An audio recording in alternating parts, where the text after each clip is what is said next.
બેસો બેસો.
પડી જાય ને બધું પડી જાય એટલે ઢાંકણું થઈ આ કઈ રીતની અન્ડરસ્ટેન્ડિંગ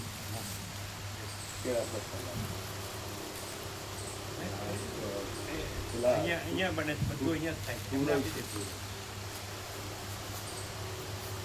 કેળો વ્યાપાર કેળો તો અહીંયા કાઢો કાલે નથી આવવાના એટલે આજે આવ્યા છે એમ કે એડવાન્સમાં એડવાન્સમાં મારે ચતુર્થી થઈ ગઈ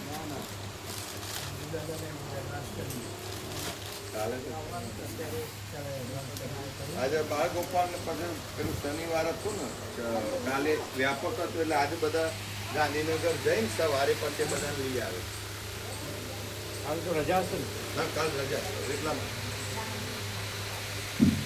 એ લોકોને મજા નહીં આવી હોય જોવું એવી ના મજા આવે ને ના આવે કારણ કે જે તમારી રીતે તમે જાઓ તો ફ્રી રહ્યો એવી રીતે આ થોડીક મર્યાદા રહે ને એટલે ના ફેમિલી સાથે આમ બધા જઈએ ને તો અમે ત્યાં તો શું હતું પછી જાજી અને બાળ ગોપાલ ને એમના બે બાળકો અમે એકમાં રહેતા ને એકમાં માળીઓ ને પેલા એ રહેતા એમ નહીં તમે એ સમજતા નહીં આમાં જવાબ આપે સુધારા તમે કહો ને તમે એવી રીતે કહો એમની રીતે કહો આપણી રીતે ફરવા જઈએ એ અને પ્રભુ સાથે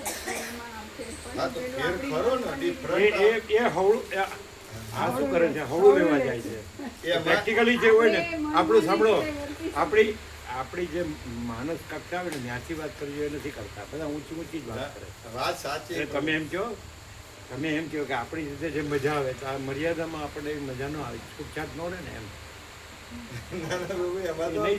આ યાત્રા તો વિચાર જ નથી આવતો સંકલ્પ નથી થતો પછી તો પ્રશ્ન જ ના રહે.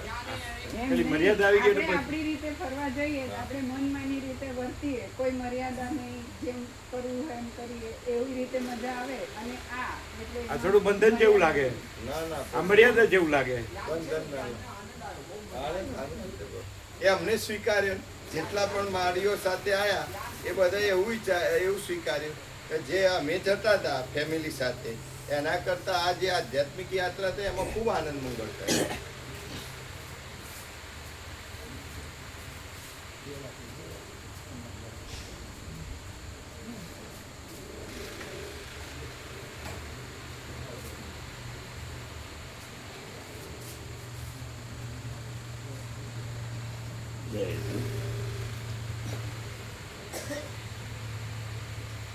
કેમ રહ્યું પેલાના તમારા ચિરંજીવને કેમ રહ્યું? બહુ સરસ. એમ બહુ ખુશ છે. તમે તમારી તરફથી નાખ્યો ના ના, એને મને એવું કીધું. એમના ઉદ્ગાર શું? આ એમને પૂછ્યું, એ આપને જે કહ્યું બહુ બહુ સરસ ગમે છે અહીં તો કરી દો. એમના ઉદ્ગાર હા, એમના. તમારા તરફથી નાખ્યો. ના મારું નહીં કહેતો, એને મેં પૂછ્યું એટલે એને મને એમ કીધું કે આવું કોઈ જગ્યાએ નથી, ભાઈ બીજી જગ્યાએ જઈએ, આ જઈએ તો લાખો રૂપિયા ખર્ચે આવું ના મળે. આમ એને ખૂબ આનંદ આવે છે, ખૂબ ગમે છે. અહીં આવો સત્સંગ ક્યાંય મળે જ નહીં, આવું સાંભળવા જ ના મળે કોઈ જગ્યાએ, આવું રહેવા ના મળે, વાતાવરણ આવું નહીં.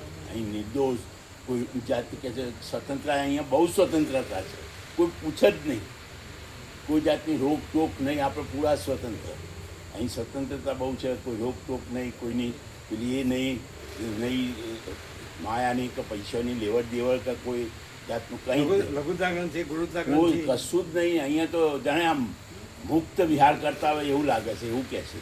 તો મુક્ત મુક્ત વિહાર કરીએ છીએ એમ, સ્વતંત્ર, જ્યાં ફરવું હોય ત્યાં ફરીએ, અને જે કરવું હોય એ કરીએ, જેની સાથે બેસીને વાતો કરીએ, ઊંઘીએ, જે કંઈ પણ કોઈ રિસ્ટ્રિક્શન નહીં, કોઈ આપણને ટોક જ નહીં. એટલે અહીં તો એને બધું ફ્રી હા બધું ફ્રી અને શાંતિ હા શાંતિ અને કુદરતી વાતાવરણ. બસ એ તો બહુ ખુશ થઈ ગયું છે કે અહીંયા જ રવાય. જે ગમી કે તને કે મને તો બહુ ગમે છે, અહીંયા જ રવાય. એ તો સમજી શકે ને. હા એ તો એને ઘેરથી માડી સી એટલે એ એકલો ખેતરમાં ઘર છે, એને બનાવ્યું છે અમારી પાસે. એટલે એ એકલો પડી એટલે ગાંધીનગર મૂકીને અહીં આવ્યો. ગાંધીનગર મૂકીને અહીંયા આવે છે એના ઘરવાળાને. તો એ એનો છોકરો, ગાંધીનગર એમનો મૂકીને દીકરો. આવે તો ગાંધીનગર હેઠું પડી જાય. ગાંધીનગર એમનો દીકરો રહેશે એટલે એમના ત્યાં મૂકીને એ અહીંયા આવ્યા. કારણ કે પેલું એમને જે ઋષિનું ખેતરમાં ઘર બનાવ્યું છે એમને, એટલે એકલો પડી જાય માંડી. ગાંધીનગર ખેતર છે. ના ના, હા ત્યાં ઈશ્વરપુરામાં. ઈશ્વરપુરામાં અમારું ખેતર છે ને, ગામ બની ઈશ્વર ગામના અડીને જ છે, તે ખેતરમાં એમને ઘર બનાવ્યું. એમનું અમારું ઘર હતું, બે ભાઈ છીએ એટલે એમને એમનું જુદું બનાવ્યું. એટલે રસ્તાની આ બાજુ ડાબી બાજુ. અમે પશ્ચિમ દિશામાં, હા, પશ્ચિમ દિશા મોતી મહોતનું ઘર હતું ને, એ લાઈન પૂરું રોડ થાય ને. રોડ ઉપર હશે. રોડ ઉપર આ રોડ છે, ત્યાંથી ગલસરા રોડ જાય ને, ગલસરા પાકો રોડ રોડની જાય. ઉપર છે. હા રોડ ઉપર હા બિલકુલ રોડ ટચ. તો એનું પ્રદૂષણ આવતું હશે. ના અવરજર ગામડાનો રોડ છે. આ મારો મેઇન રોડ આપણો નહીં, ઈશ્વરપુરાનો જે હાઈવે છે એ હાઈવે ને એથી અંદર બસ સ્ટેન્ડથી ગલસરા બાજુ ગામ છે ને ત્યાં રોડ જાય છે. નાળિયો તો નાળિયાનો રોડ બને. કાકાની દીકરી કહેતી હતી કે પ્રભુ આવ્યા હતા 26 સેક્ટરમાં, પણ અમને ખબર નહીં, પેલો ફોટા મૂક્યા ને પછી ખબર પડી કે એમ કે સ્વામીજી 26માં આવીને ગયા. આજે ધનજી પ્રભુ ખરા ને એમની દીકરી ત્યાં જ રહે છે. તમે ખબર પેલા કોઈ દાદાના ત્યાં ગયા હતા ને જે જોઈતા પ્રભુ. હા જોઈતા બાપુપુરા. બસ તો એમની બાજુમાં જે રહે છે. કોણ? આ ધનજીભાઈ દીકરી આપણી સાથે આવ્યા હતા ને પ્રવાસમાં. કોના દીકરી? ધનજી પ્રભુ. ધનજી પ્રભુ. હા એટલે અમને ફોટામાં જોયા કે પ્રભુ અહીં 26માં આવીને ગયા, અમને તો ખબર જ નથી એમ.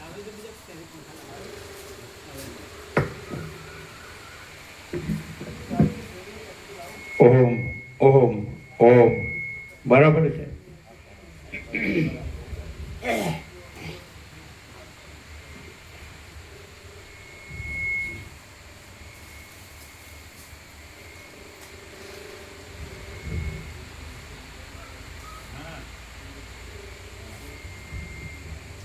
ઓમ ઓમ ઓમ. બરાબર છે.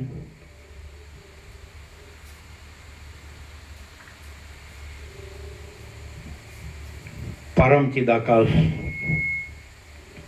પરમ જ્યોતિ, અખંડ જ્યોતિ,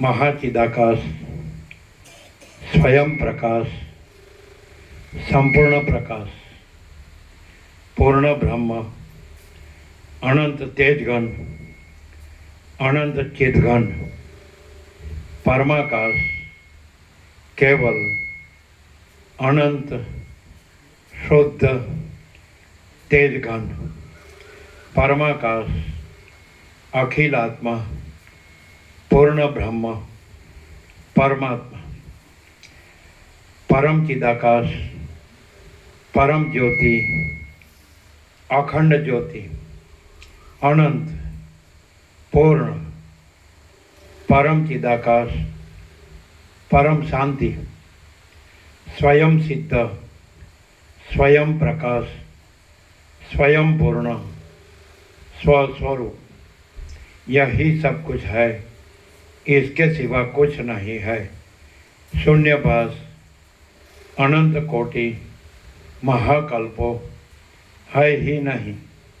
महाचिदाकाश, स्वयं प्रकाश, संपूर्ण प्रकाश, महाचिदाकाश ज्योति, महातत्व, महाचिदाकाश ज्योति, अनंत, अखंड, अभेद, महाचिदाकाश ज्योति, महातत्व, महासामान्य, महाचिदाकाश, स्वसंवेद्य, सहज निर्विकल्प, महाचिदाकाश, परम कैवल्य, परम शांति, परम चिदाकाश, अनंत, पूर्ण, निरपेक्ष सत, अनंत, संपूर्ण, अपरिगी, निर्भ्रांत, निरपेक्ष, वसिष्ठराम, निर्वाण उत्तरार्ध, राउंड 39મો રાઉન્ડ. આપણે એમ કહીએ ને કે માટલું ભરેલું હોય તો વજન હોય ને તો વસ્તુ નીચેથી જ પડે, એ તો ઉપરથી આપણે પકડે એટલે ભાંગી જ જાય વજનને લીધે. વજન પકડે ઉપરથી પકડે એટલે કે ઢાંકણું ઢીલું છે. એટલે હું એનાથી જડ છું અને મારાથી ચૈતન્ય છું, કારણ કે મારું ન ચાલે ને એનું ચાલે એટલે અર્થ કેવી રીતે થાય? એટલે હું જડ ભ્રાંતિ છું અને એ ચૈતન્ય સત્તા પ્રકાશ છે, એટલે એનું ચાલે એમ. અને નીચેનું મૂકી દેવું હોય તો મૂકી દે, ઢાંકણું ઢીલું છે. આપણે કાંઈ પણ બોલીએ ને 5% સત્તા પ્રકાશ છે તો એ નહીં, સામું આવે. એટલે શું કહેવાય, એટલે જ્યાં જ્યાંનું હું કેવું રૂપ છે ને કેટલું નીચું છું, ઢાંકણા કરતાં નીચું. એટલે મારું ન ચાલે, ઢાંકણાનું ચાલે નહીં સમજ. હવે એ આ વસિત પ્રકાશને કેવી રીતે એ પહેચાની શકે નહીં સમજાય. શું ઢાંકણું ઢીલું એમ કીધું તો હું ચૈતન્ય છું એ એના કરતાંય નીચું છું, દેહાધ્યાસથી.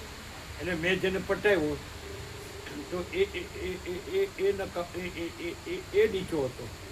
મેં જેને પટાવ્યો તો એ બુદ્ધિ વગરનો હતો. એ બરાબર? તો શું અર્થ લેવાય? એકચ્યુઅલી પ્રકાશથી શું અર્થ થાય? પ્રકાશથી એમ થાય કે દેહાધ્યાસથી હું અંદર વાસના રાખીને આ કરું એવી ભ્રાંતિ પ્રકાશને એ ઓળખી જ ન શકે. કેમ એ વાત સાચી નહીં? મેં એને પટાવ્યો તો એ મૂર્ખો છે. ત્યારે તો એમ માનતા હતા કે અમે હું હોશિયાર એમ, પણ એ ખોટું પડે કેમ કે હું પોતે વાસનાની ગુલામ છું એવી ભાન ત્યારે નથી. પણ આ પ્રકાશથી ક્લિયર થયું કે તો આ એ મૂર્ખો કહેવાય? એ મૂર્ખો કહેવાય ના ના કહેવાય, કે પોતે મૂર્ખ કહેવાય? આ પોતે બધું મહાચિદાકાશ હતું. એમાં મેં મારી મૂર્ખતાથી ભાગ પાડે કે હું છું, આ બીજો છે, પછી મૂર્ખ છે, હું પટાવું છું. એ બધી મૂર્ખતા મારી હતી. સામે ક્યાં એ તો આખી કથા બનાવશું પાછી.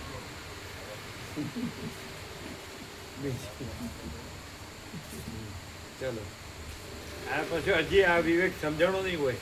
પાછું હંમેશા સામો જવાબ આવે એટલે એ કોણ હોય? હું આ દેહ છું. અને એ પાછું ઢાંકણા કરતાં તો નિકૃષ્ટ છું, કારણ કે મારું ન ચાલે, ઢાંકણાનું ચાલે. સમજાય?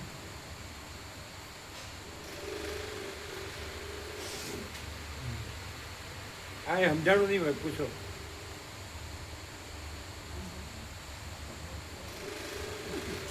મામા પ્રભુ જોઈ રહ્યા તાકીને કે શું છે, કોઈ નવો કેસ આવ્યો છે?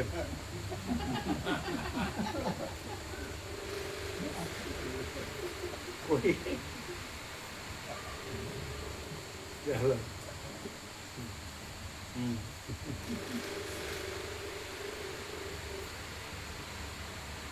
ત્યાં જયરામ પ્રભુ સેવા આપી કે નહીં? ક્યાં ગયા? આવ્યા નથી? નથી આવ્યા? એ કહેતા હતા ખરા. ચાલો. એટલે આ પ્રકાશ કેવો પ્રકાશે છે, કેવી રીતે પ્રકાશે છે, અને સામેનો શું કરે છે એ ખબર પડે. શું કરે છે અને પ્રકાશ છે એ કેવો પ્રકાશે છે પેલા એ, અને સામેનો કેવી રીતે લે છે એ, અને કેવી રીતે લેવો જોઈએ. હા, તો શું? પ્રકાશ મહાચિદાકાશ સ્વયં પ્રકાશ પોતે પ્રકાશ છે, બીજું કંઈ છે જ નહીં. એટલો એબ્સોલ્યુટ છે, અનંત છે. અને એનું ફળ કોઈ પણ હોય તો એને પરમ શાંતિ છે. પોતાના સ્વરૂપની પરમ શાંતિ પામે એવું આ સ્વરૂપ પોતે પ્રકાશે છે. અને જે લેનાર છે, આવે છે, એ કોઈ પણ તો હું અને જગત ભ્રાંતિ સાચી માનીને તો પોતાના આત્મા સાથે સાચો હોય તો એને પૂર્ણ લાભ છે. પણ જો એમ હોય કે હું આ દેહમાં જીવ છું, હું સ્ત્રી છું કે પુરુષ છું, અને જગત સાચું માને અને એમાં વાસના રાખે, અને પછી આ પ્રકાશની સામો થાય, પ્રભુ વિવેક કરે કંઈ પણ, તો વિવેકનું પરિણામ એ હોય માઇક આપો પહેલેથી. હા, બે સાઈડ. આ પ્રકાશ છે મહાચિદાકાશ સ્વયં પ્રકાશ સંપૂર્ણ પ્રકાશ. મહાચિદાકાશ પોતે પ્રકાશે છે અને એનું ફલશ્રુતિ કોઈ પણ આવનારને સ્વ સ્વરૂપની પરમ શાંતિ પ્રાપ્ત થાય. જ્યારે આવનાર હોય એ ભ્રાંતિવાળો હોય, એને હું આ છું અને જગત છે એવું સાચું લાગતું હોય, તો જે પોતાના આત્મા સાથે સાચો છે એને પૂર્ણ લાભ છે.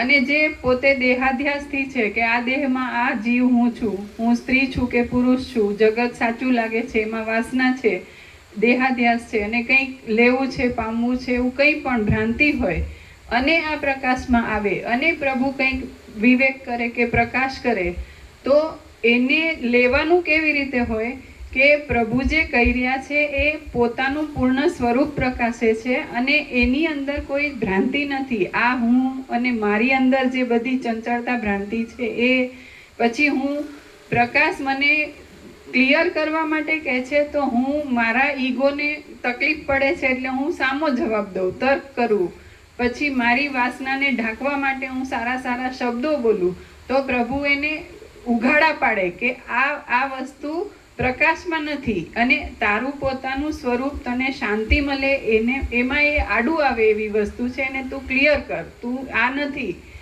જો હૈ સો હૈ. તો એવી રીતે જ્યારે કહે તો સામું આવે ને એ દેહાધ્યાસથી આવે, વાસનાથી આવે, એને પ્રકાશનો સ્વીકાર નથી, એટલે એ માયાનો શિકાર છે, અને એના નસીબમાં દુઃખ ને અશાંતિ સિવાય બીજું કંઈ નથી. અને જો આનો શ્રદ્ધા વિશ્વાસથી સંપૂર્ણતાથી સ્વીકાર છે તો તર્ક તો આવવાનો સંભવ જ નથી, પણ એનું બધું જ મન વચન કર્મથી કે ચલન વલણ કંઈ પણ, તો એ પરમ શાંતિની દિશાનું હોય ને આ પ્રકાશનો ફૂલ એને લાભ હોય. માયાનો સ્વીકાર એ માયાનો શિકાર, માયાનો સ્વીકાર એ માયાનો શિકાર.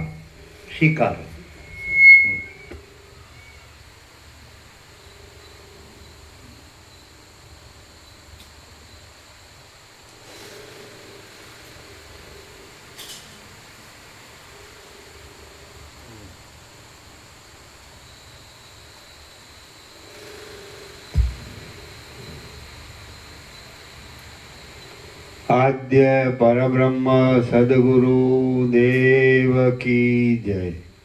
ઓમ શ્રી પરમાત્મને નમઃ.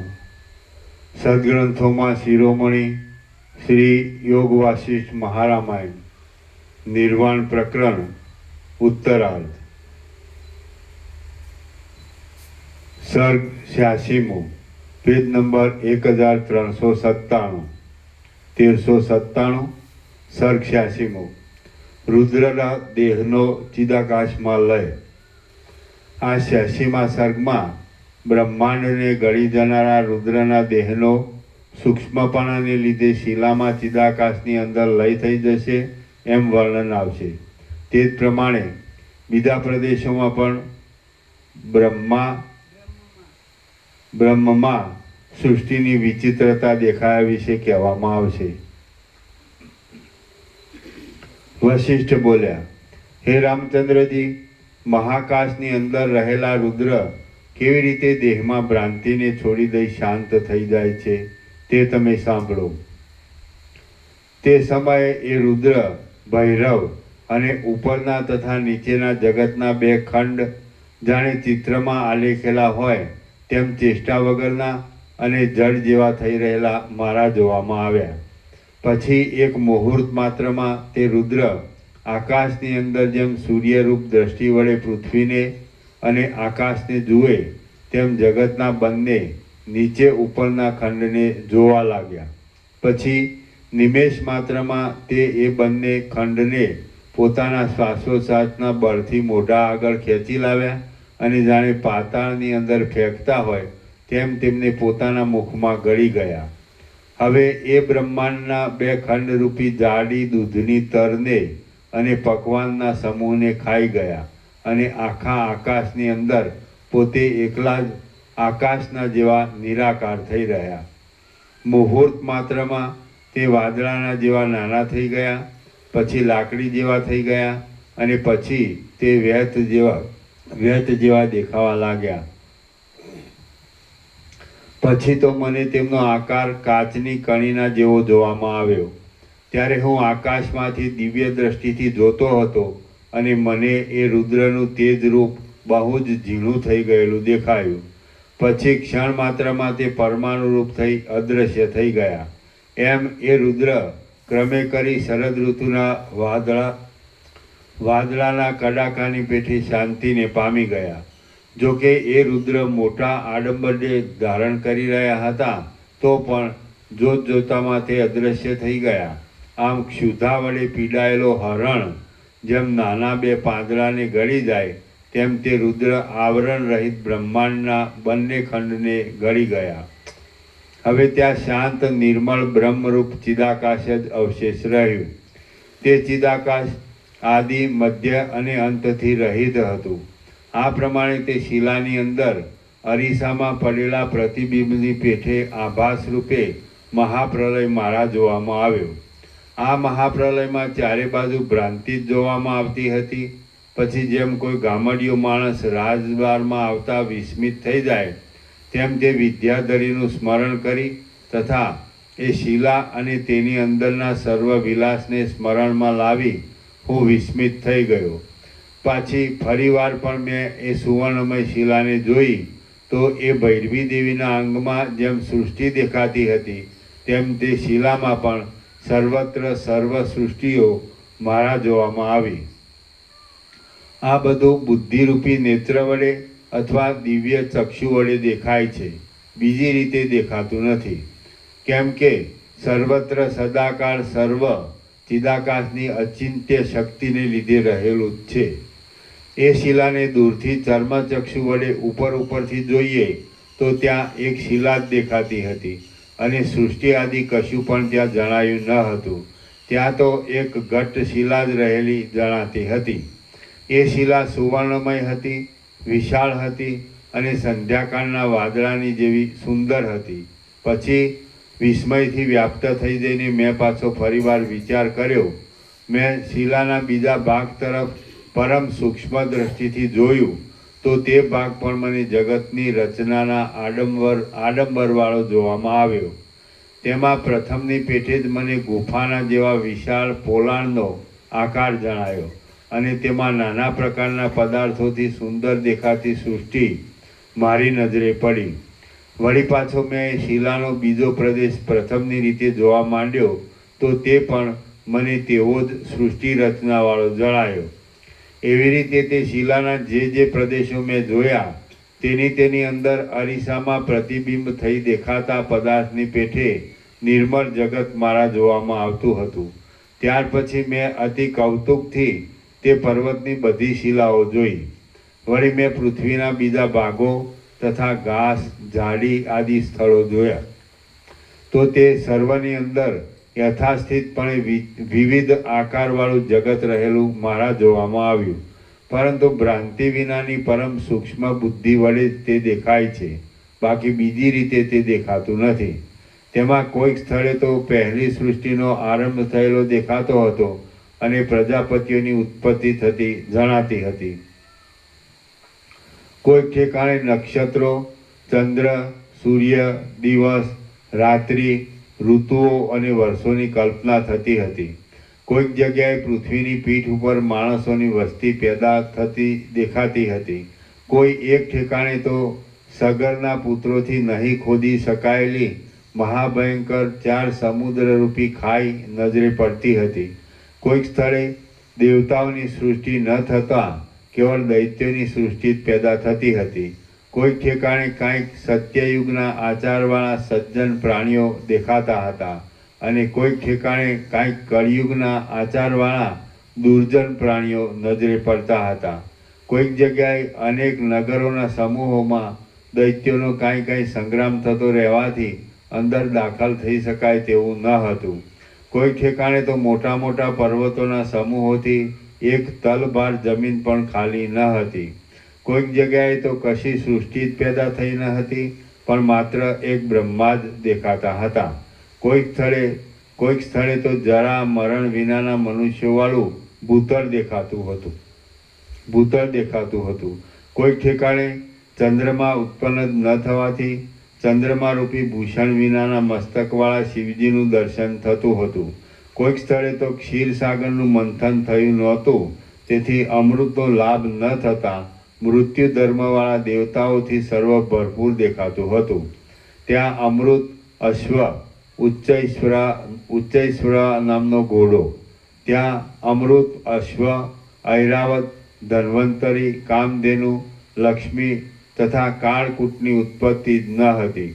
કોઈક ઠેકાણે શુક્રાચાર્યની મૃત સંજીવની વિદ્યામાં વિઘ્ન નાખવા દેવતાઓનો સમૂહ ઉત્કંઠિત થયેલો દેખાતો હતો અને કોઈ જગ્યાએ કાંઈક ઉદ્દેશને લીધે દીતિના ગર્ભમાં અવયવોને નિકંદન કરી નાખવામાં તૈયાર થઈ ગયેલો ઇન્દ્ર નજરે પડતો હતો. કોઈક સ્થળે તો ધર્મની પરિપૂર્ણ સ્થિતિને લીધે સર્વ મનુષ્યોનો સમૂહ પોતાની મેળે જ બ્રહ્મ વર્ચસ્થી દૈદીપ્યમાન જણાતો હતો. કોઈક ઠેકાણે પ્રથમની રચનાના ક્રમના કરતાં કાંઈક જુદી જ જાતની રચનાના ક્રમવાળા પદાર્થોની સ્થિતિ દેખાતી હતી. કોઈક જગ્યાએ અપૂર્વ વેદશાસ્ત્રના અર્થ અને અપૂર્વ આચાર વિચાર નજરે પડતા હતા અને કોઈક સ્થળે જાણે પ્રલયકાળને લીધે ક્ષોભ પામી જવાથી કશું પણ હોય જ નહીં એમ જણાતું હતું. કોઈક જગ્યાએ દૈત્યોના સમૂહો દેવ મંદિરને તોડી પાડતા હતા. કોઈક ઠેકાણે દેવતાઓના બગીચાઓમાં ગંધર્વો અને કિન્નરો ગાયન કરતા હતા. કોઈક જગ્યાએ દેવતાઓની અને દૈત્યોની સલાહનો કાંઈક આરંભ થયેલો જણાતો હતો.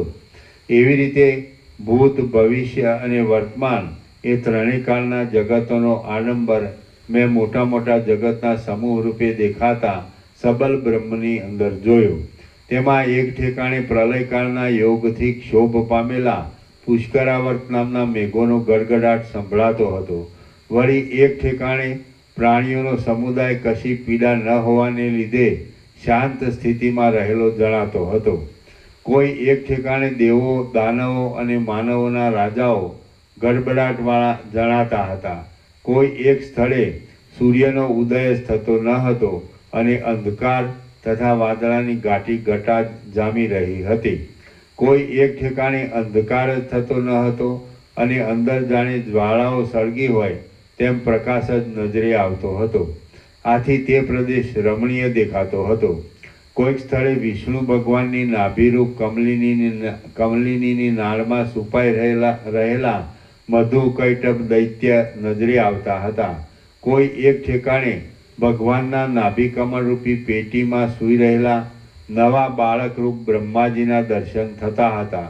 કોઈક સ્થળે પ્રલયકાળમાં મહાસાગરમાં ઊંચા અક્ષયવટની અંદર તેના પાંદડામાં વિશ્રાંતિ લઈ રહેલા ભગવાનનું દર્શન થતું હતું. કોઈ ઠેકાણે પ્રલયકાળની રાત્રિને લીધે પ્રકાશ વગરના ઘાટા અંધકારથી સર્વ આકુળ થયેલું દેખાતું હતું.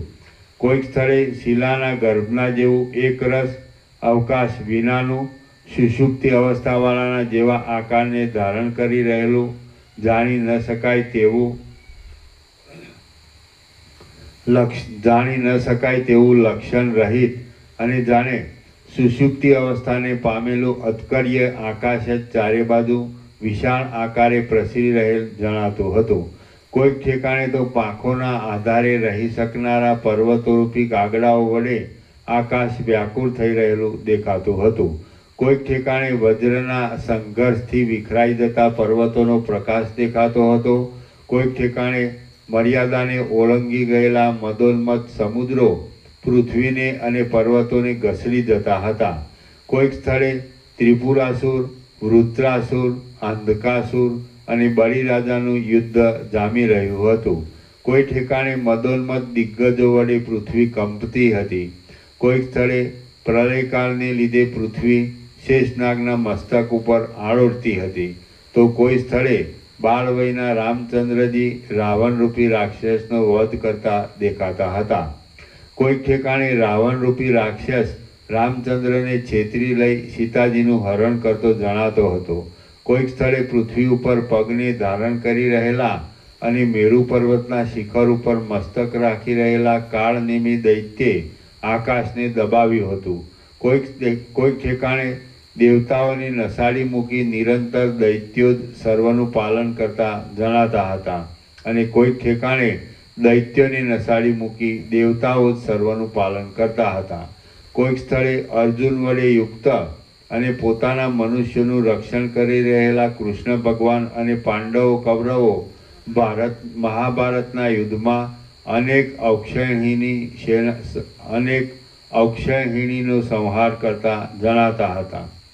રામ બોલ્યા, હે મહારાજ, આપ જે કહો છો કે હું પૂર્વે થયો હતો તે શી રીતે થયો હતો, અને કદાચિત થયો હોઉં તો પણ આવા જ આકારથી થયો હતો કે કોઈ બીજા આકારથી, તે આપ મને કહો.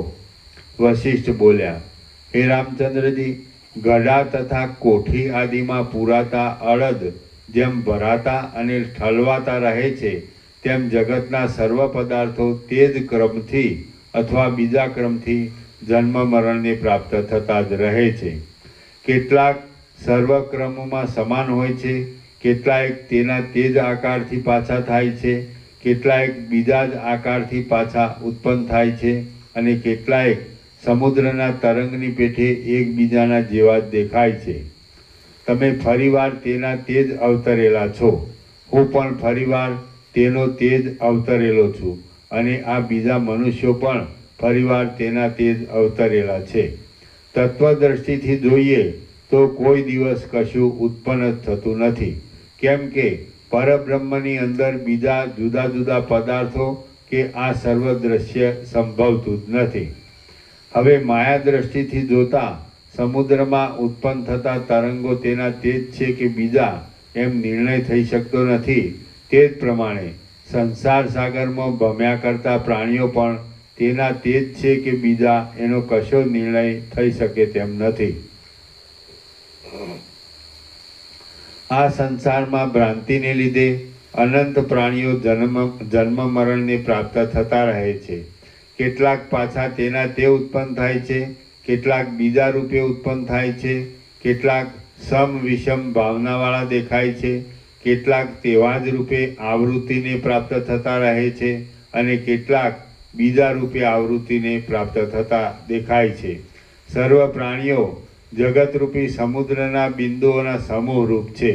તેમાંથી કેટલાક જીવો સદાકાળ એ જ પ્રકારના ધન, વય, બંધુ, વિદ્યા, કર્મ, જ્ઞાન અને ચેષ્ટાવાળા વારંવાર ઉત્પન્ન થતા રહે છે.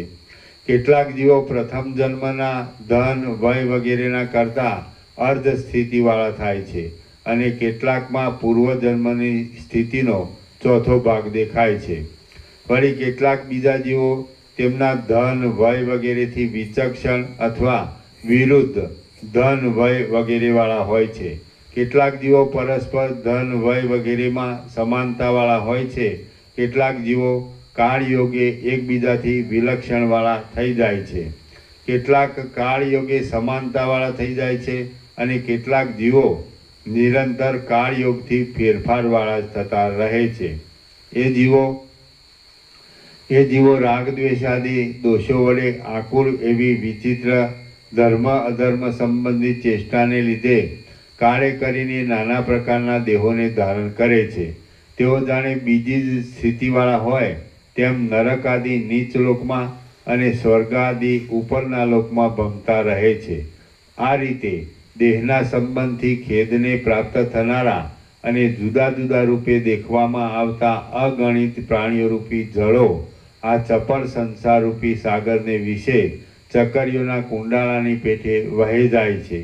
તેઓ એકબીજાથી વિરુદ્ધ સ્વરૂપવાળા છે કે સમાન સ્વરૂપવાળા છે અને તે તેના તે જ છે કે બીજા છે તેનો બરાબર નિર્ણય કરવાને કોણ સમર્થ થઈ શકે? શ્રી યોગ વાસિષ્ઠ મહારામાયણમાં નિર્વાણ પ્રકરણના ઉત્તરાર્ધનો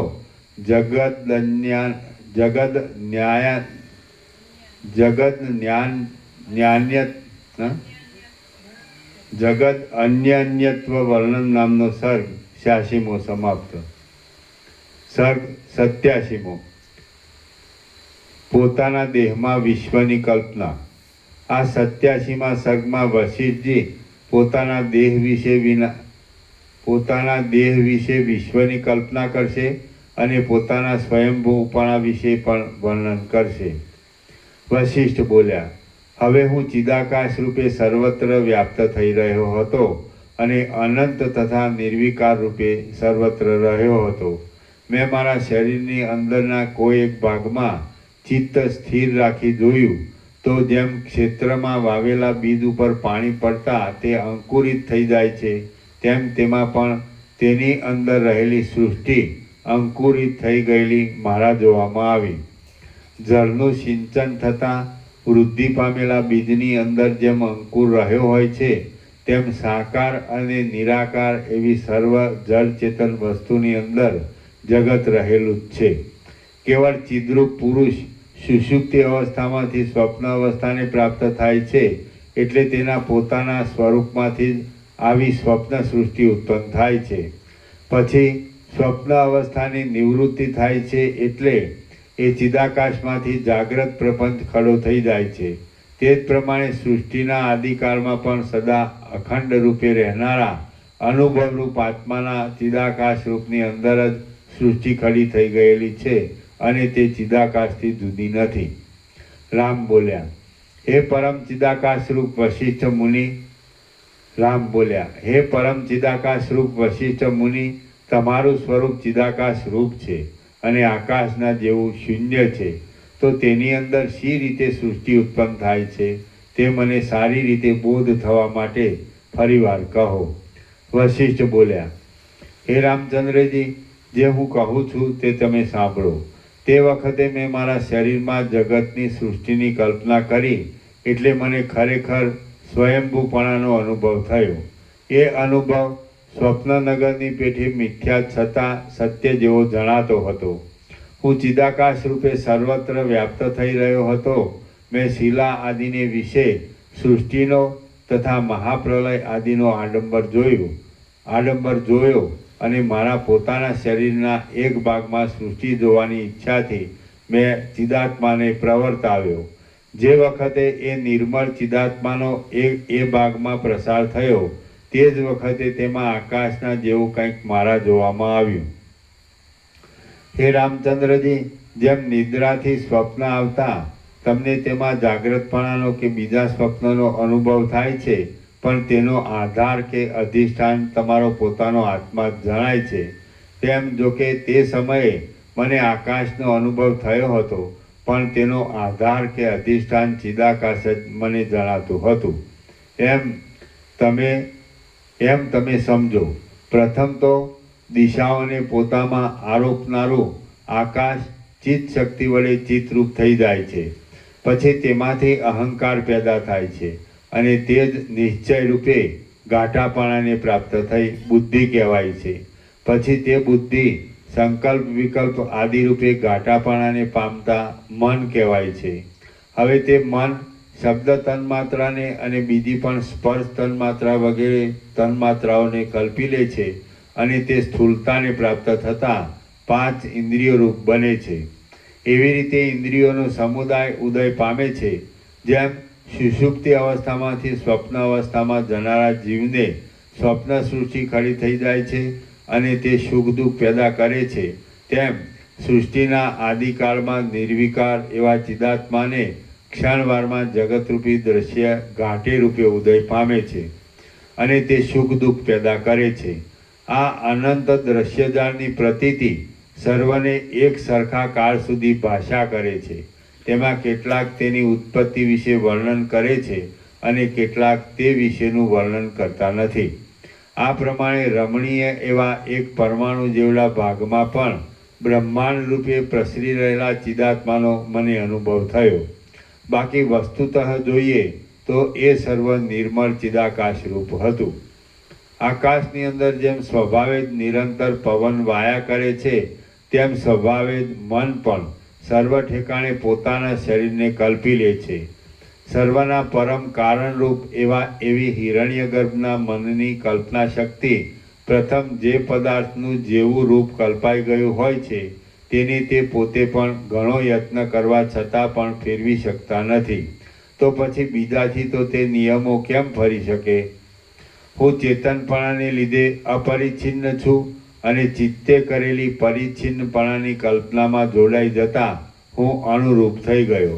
પછી ચિદાત્માના પ્રતિબિંબને લીધે મને નાના તેજના કણના જેવા તેજોમય લિંગ શરીરની સ્ફૂર્તિ થઈ અને તે પછી તેની જ ભાવના કરતાં જાણે હું સ્થૂળ દેહરૂપ બની ગયો હોઉં તેમ મને જણાયું.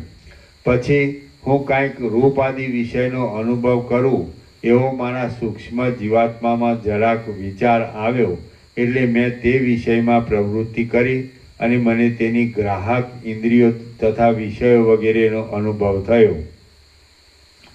હે રામચંદ્રજી, તેમના જે નામો છે તેમાંથી જે મુખ્ય નામોની તમારા જેવા સુજ્ઞ પુરુષોએ કલ્પના કરી છે તે વિશે હું કહું છું, તે તમે સાંભળો.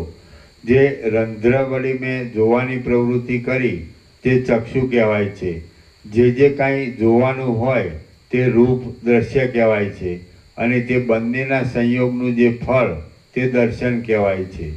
જે સમયે એ રૂપનું દર્શન થાય તે સમયને કાળ શબ્દ વડે કહેવામાં આવે છે. જે પ્રકારે એ રૂપને જોવામાં આવે છે તેને ક્રમ કહેવામાં આવે છે. આવી જાતનો એક ઈશ્વરી પ્રૌઢ નિયમ છે, તેને નિયતિ શબ્દ વડે ઓળખવામાં આવે છે. જે શૂન્ય અધિષ્ઠાનની અંદર એ રૂપ જોવામાં આવે છે તેને આકાશ કહેવામાં આવે છે. જે ભાગમાં હું રહું છું તેને દેશ કહેવામાં આવે છે.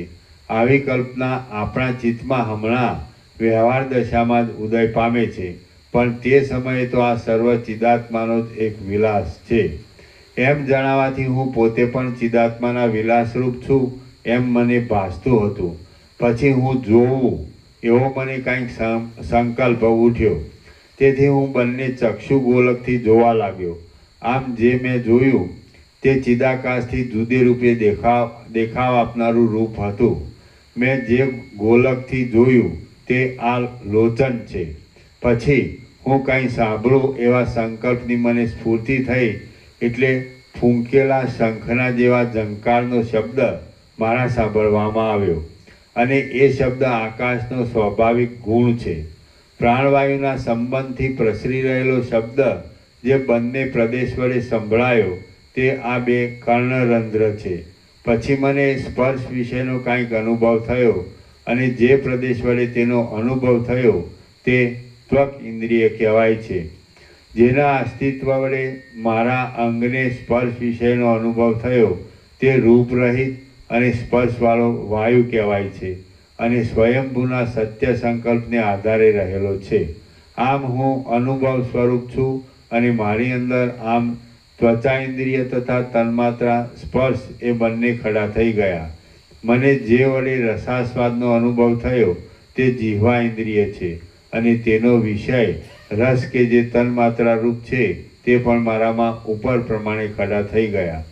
તેમજ વસ્તુતઃ કેવળ ચિદાકાશ રૂપ એવા મારા પ્રાણમાં ગંધ ગ્રહણ કરવાનો સંકલ્પ સ્ફૂરતા નાસિકા ઇન્દ્રિય અને ગંધરૂપ તન્માત્રા એ બંનેનો ઉદય થયો.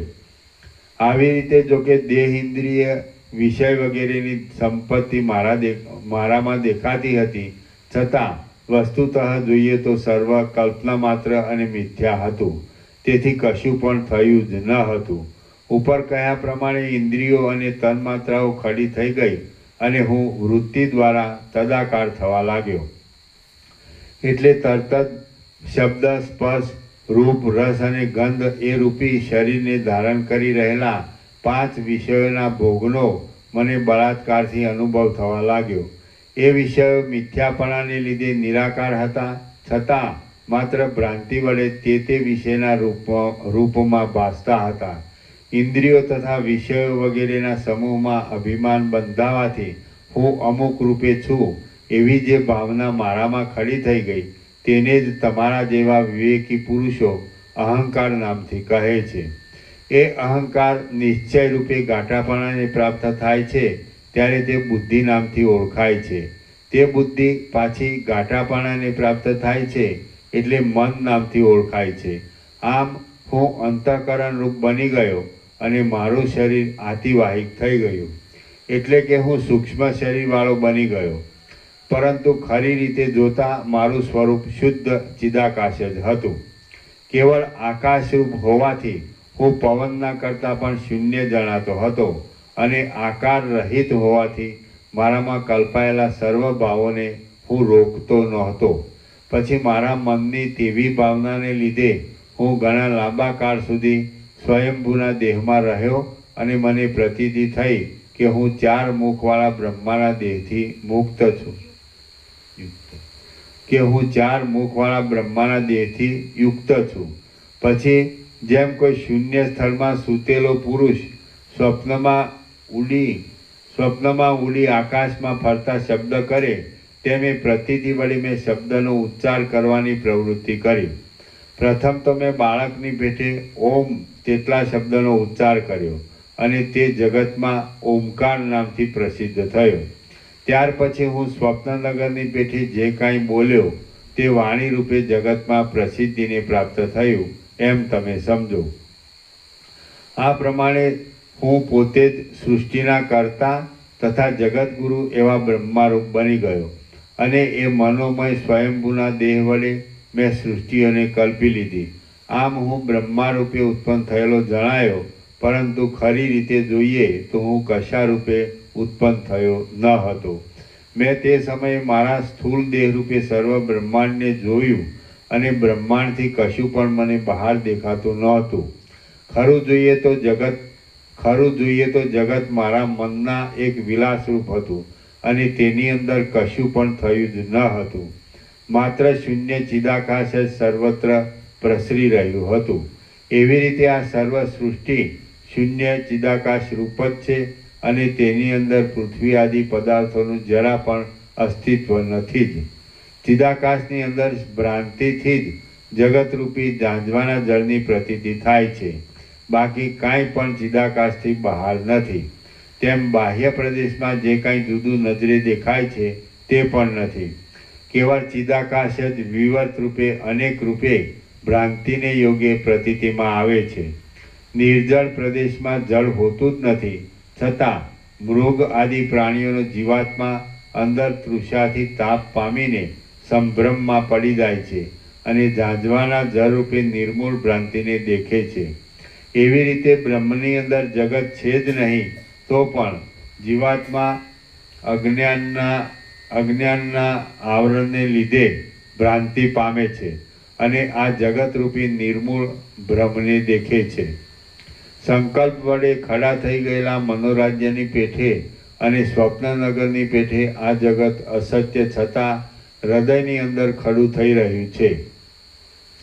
પડખે સૂતેલા મનુષ્યને આવેલું સ્વપ્ન તેના ચિત્તમાં પ્રવેશ કર્યા વિના નહીં જેવું લાગે છે, પણ યોગ આદિ દ્વારા તેના ચિત્તમાં પ્રવેશ કરવામાં આવે તો તે અનુભવમાં આવે છે. તે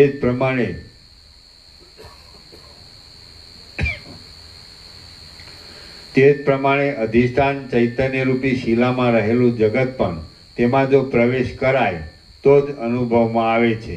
બીજી રીતે તે અરીસામાં પ્રતિબિંબ થયેલા પદાર્થના આકાશની પેઠે દેખાતું હોય તો પણ અસત્ય જ છે.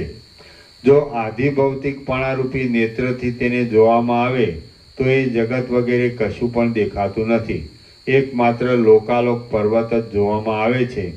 પણ જો એ સૃષ્ટિને જ્ઞાન દ્રષ્ટિ વડે આતિવાહિક દેહથી યોગ દ્વારા જોવામાં આવે છે તો એ સૃષ્ટિ પરમાત્મા રૂપ જ જણાય છે. તત્વદ્રષ્ટિ વડે જોતા સર્વ ઠેકાણે સૃષ્ટિ દેખાતી જ નથી, પરંતુ તેના અધિષ્ઠાન રૂપ બ્રહ્મ જ અનુભવમાં આવે છે. બાકી ચર્મચક્ષુ વડે જોવા જઈએ તો તત્વનો કશો પણ યથાર્થ અનુભવ થતો નથી, પણ ભ્રાંતિ જ નજરે આવે છે. યોગ અને તત્વદ્રષ્ટિવાળી શુદ્ધ બુદ્ધિ જે કાંઈ જોઈ શકે છે તે મહાદેવ 3 નેત્ર વડે કે ઇન્દ્ર સહસ્ત્ર નેત્રો વડે પણ જોઈ શકતા નથી. યોગ અને તત્વદ્રષ્ટિવાળી શુદ્ધ બુદ્ધિ કે જે કાંઈ જોઈ શકે છે તે મહાદેવ 3 નેત્ર વડે કે ઇન્દ્ર સહસ્ત્ર નેત્રો વડે પણ જોઈ શકતા નથી. જેમ આકાશ અનેક સૃષ્ટિઓ વડે વીંટાયેલું છે તેમ પૃથ્વી પણ અનેક સૃષ્ટિઓ વડે વ્યાપ્ત છે. આવી જ્યારે મને બુદ્ધિ ઉત્પન્ન થઈ ત્યારે હું ધ્યાનપરાયણ થઈ ગયો અને પૃથ્વીની ધારણા વડે યુક્ત થઈ ગયો. જેમ કોઈ ચક્રવર્તી રાજા પોતાના દેહમાંથી અહંકારને નહીં છોડતા આખા ભૂમંડળમાં મમતાને ધારણ કરે છે, તેમ ચિદાકાશ રૂપ મેં બ્રહ્મમાંથી અહંભાવને ન છોડતા પૃથ્વીની ધારણા બાંધી અને અહંકારને જોડી દઈને પૃથ્વીના રૂપને ધારણ કર્યું. આમ પૃથ્વીની ધારણા કરીને મેં પૃથ્વીના અભિમાનથી જીવની અંદર પ્રવેશ કર્યો. એટલે દ્વીપ, પર્વત, તૃણ, વૃક્ષ આદિ દેહવાળો હું છું એમ મને અનુભવ થયો. પછી હું પૃથ્વીરૂપ થઈ ગયો. એ પૃથ્વી નાના પ્રકારના વનોરૂપી રૂવાટાવાળી હતી. તે જુદી જુદી જાતના રત્નોની પંક્તિઓથી વીંટાયેલી હતી અને તે જુદા જુદા નગરોરૂપી આભૂષણને ધારણ કરી રહી હતી. તે ગામડા અને ગુફાઓરૂપી પર્વતોથી ભરેલી હતી. પાતાળરૂપી ઊંડા પેટ વડે મહાભયંકર હતી અને કુલાચલરૂપી દ્વીપો તથા હાથમાં પહેરેલા પર્વતોરૂપી કંકણો વડે સુશોભિત હતી. તે ઘાસના સમૂહરૂપી ઝીણા રૂવાટા વડે યુક્ત હતી. પર્વતો તથા ખંડોરૂપી ગાંઠોને ધારણ કરી રહી હતી અને દિગ્ગજોના અનેક મસ્તકોને તથા શેષનાગના હજારો મસ્તકોને ધારણ કરી રહી હતી. સેનારૂપી ઝાડના તંતુ સમાન હાથીઓથી દીપી ઉઠેલા રાજાઓને પરસ્પર યુદ્ધ કરીને તેને છીનભીન કરી નાખી હતી. તેનું અંગ બીજા પ્રાણીઓના ઉપભોગમાં આવતું હતું અને તે વ્યવસ્થાથી વૃદ્ધિ પામતી હતી. તે હિમાલય અને વિંધ્યાચલ રૂપી સુંદર કંદરાને ધારણ કરી રહી હતી અને તેના શરીર ઉપર ગંગા આદિ નદીઓના પૂર મુક્તાહારની જેમ ઝગમગી રહ્યા હતા.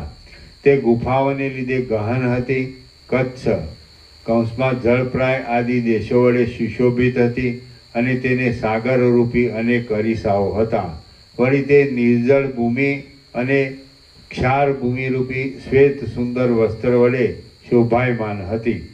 પૂર્વકાળમાં થયેલા મહાસાગરોથી પ્રલય સમયમાં પુરાઈ જવાથી તે જાણે સ્નાન વડે પવિત્ર થઈ રહેલી હોય એમ દેખાતી હતી.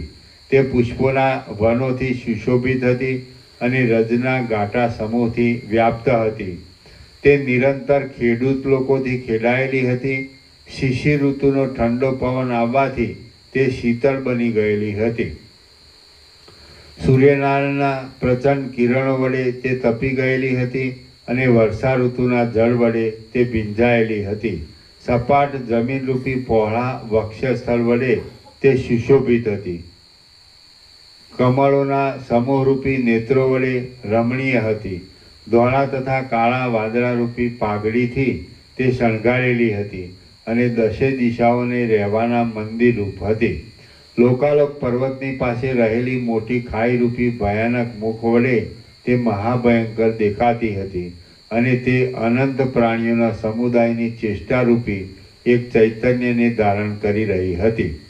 જાણે બહાર અને અંદર ક્રીડાઓથી ભરપૂર હોય તેમ તે દેવો, દાનવો તથા ગંધર્વ આદિ વિવિધ પ્રાણીઓના સમૂહ વડે બહાર અને અંદર વ્યાપ્ત હતી. પાતાળરૂપી ઇન્દ્રિયોના છિદ્રોની અંદર તે નાગ તથા અસુર આદિ કીડીઓના સમૂહથી ભરેલી હતી અને 7 સમુદ્રોની અંદર તે નાના પ્રકારના જળચર પ્રાણીઓ વડે યુક્ત હતી.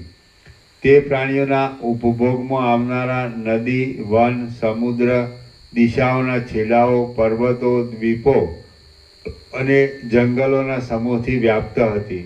નાના પ્રકારના પર્વતો તથા નદીઓ વગેરેની પંક્તિથી અને પ્રાણીઓના સમૂહથી ભરેલા દેશો વડે તથા ખંડો વડે તે ભરપૂર હતી. વેલો, તળાવો, નદીઓ, કમળના ખંડો અને અનેક શત્રુના સમૂહોથી તે વ્યાપેલી હતી. શ્રી યોગ વાસિષ્ઠ મહારામાયણમાં નિર્વાણ પ્રકરણના ઉત્તરાર્ધનો સ્વદેહે વિશ્વકલ્પના નામનો સર્ગ 87મો સમાપ્ત.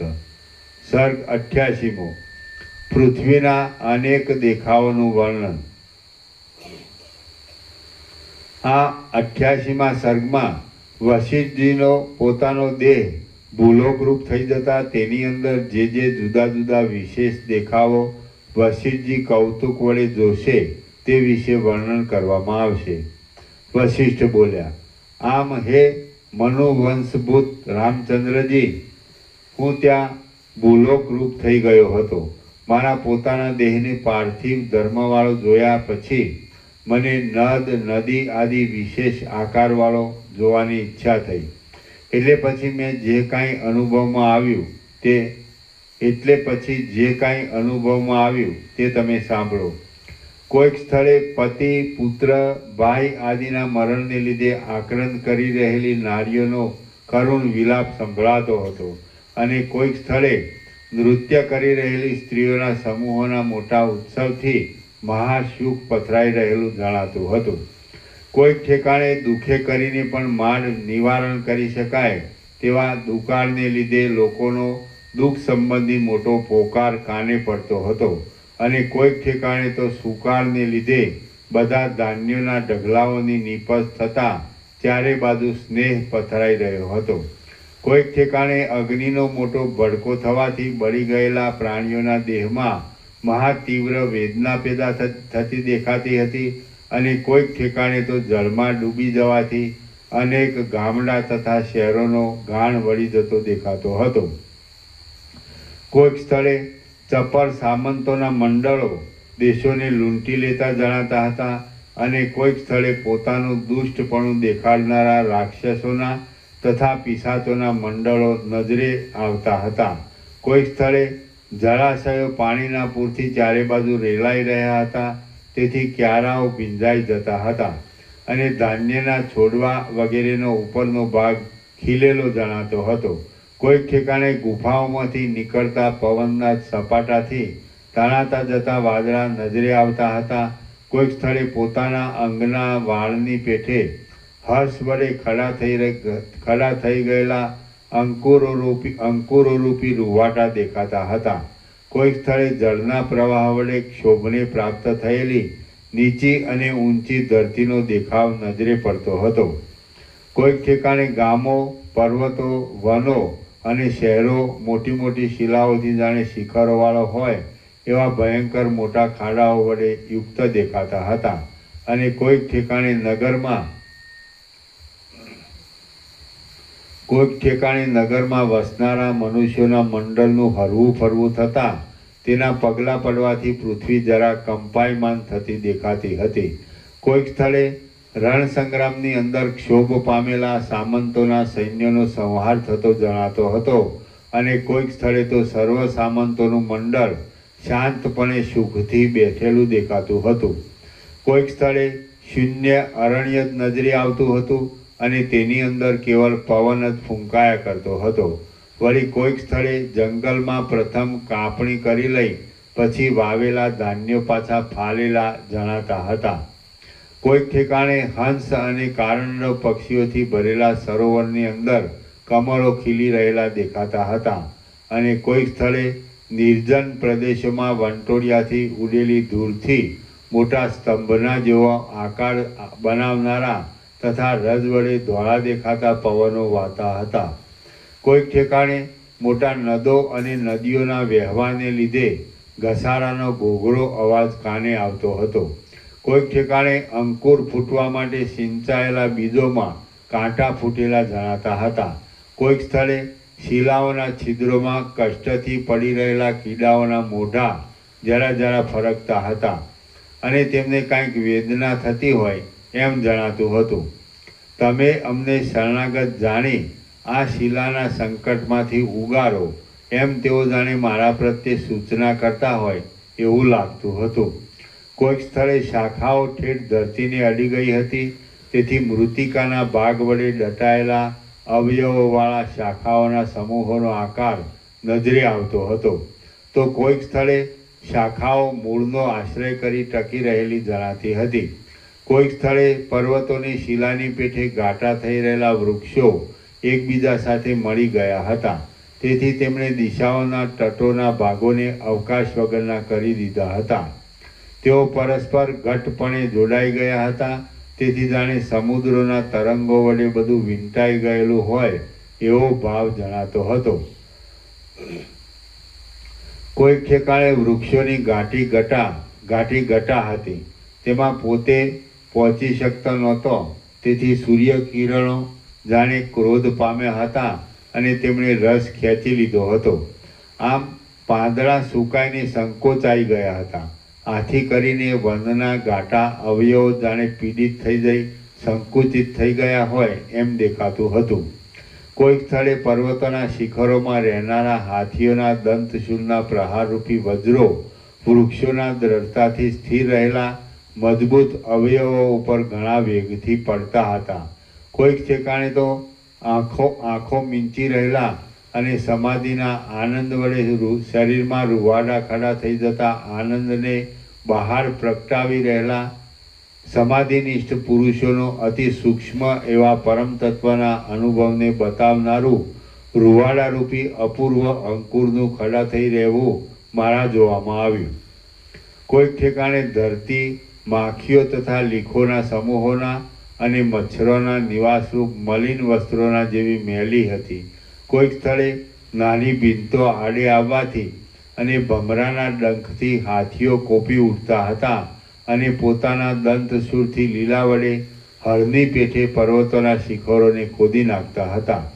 કોઈક સ્થળે ટાઢથી ફાટેલા અંગવાળા પ્રાણીઓની જર્જર થઈ રહેલી ત્વચામાં જાણે ચારે બાજુ શીત વ્યાપ્ત થઈ રહ્યું હોય તેમ પથરાઈ રહ્યું હતું અને એ શીતને લીધે પાણી પણ પથરાના જેવું જામી ગયું હતું. કોઈક ઠેકાણે પ્રચંડ પવન જ ફૂંકાયા કરતો હતો. કોઈક સ્થળે પ્રાણીઓના ચીરાઈ ગયેલા કોમળ અંગોમાં કીડાઓનો સમૂહ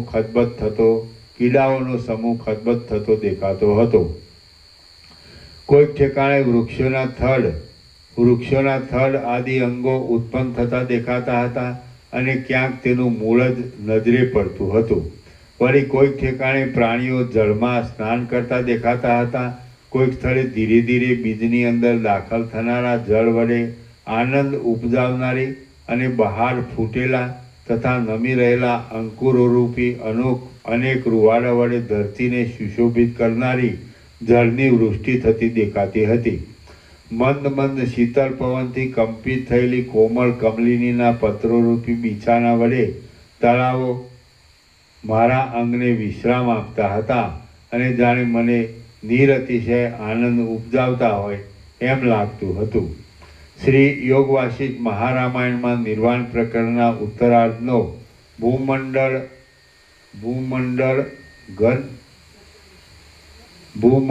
ગત વિશેષ વર્ણન નામનો સર્ગ 88મો સમાપ્ત. સર્ગ 89મો. દ્રશ્ય પદાર્થો મનોમય જ છે. આ 89મા સર્ગમાં વશિષ્ઠજીએ ધારણ બાંધી જોયેલું આ ભૂમંડળ અને સર્વ જગત ચિદાકાશની અંદર મનોમાત્ર રૂપે જ ભાષા કરે છે તે વિશે વર્ણન કરવામાં આવશે. રામ બોલ્યા, તમે કૌતુકને લીધે પોતાના આત્મામાં જગતને જોવાને પ્રવૃત્ત થઈ રહ્યા હતા, તો તમે તે પૃથ્વી સંબંધી ધારણા બાંધી આ દ્રશ્ય અને જળ એવા પાષાણાદિ ભૂલોકરૂપ થઈ ગયા હતા કે મનોરાજ્યના જેવા સ્વપ્નતુલ્ય ભૂલોકરૂપ થઈ રહ્યા હતા. વશિષ્ઠ બોલ્યા, કાલ્પનિક દ્રષ્ટિથી જોતા હું જે ભૂલોક પૃથ્વીરૂપ બની ગયો હતો તે જળ પાષાણમય આ પૃથ્વી જ હતી. તે માત્ર મનનો જ એક વિકાર હોવાથી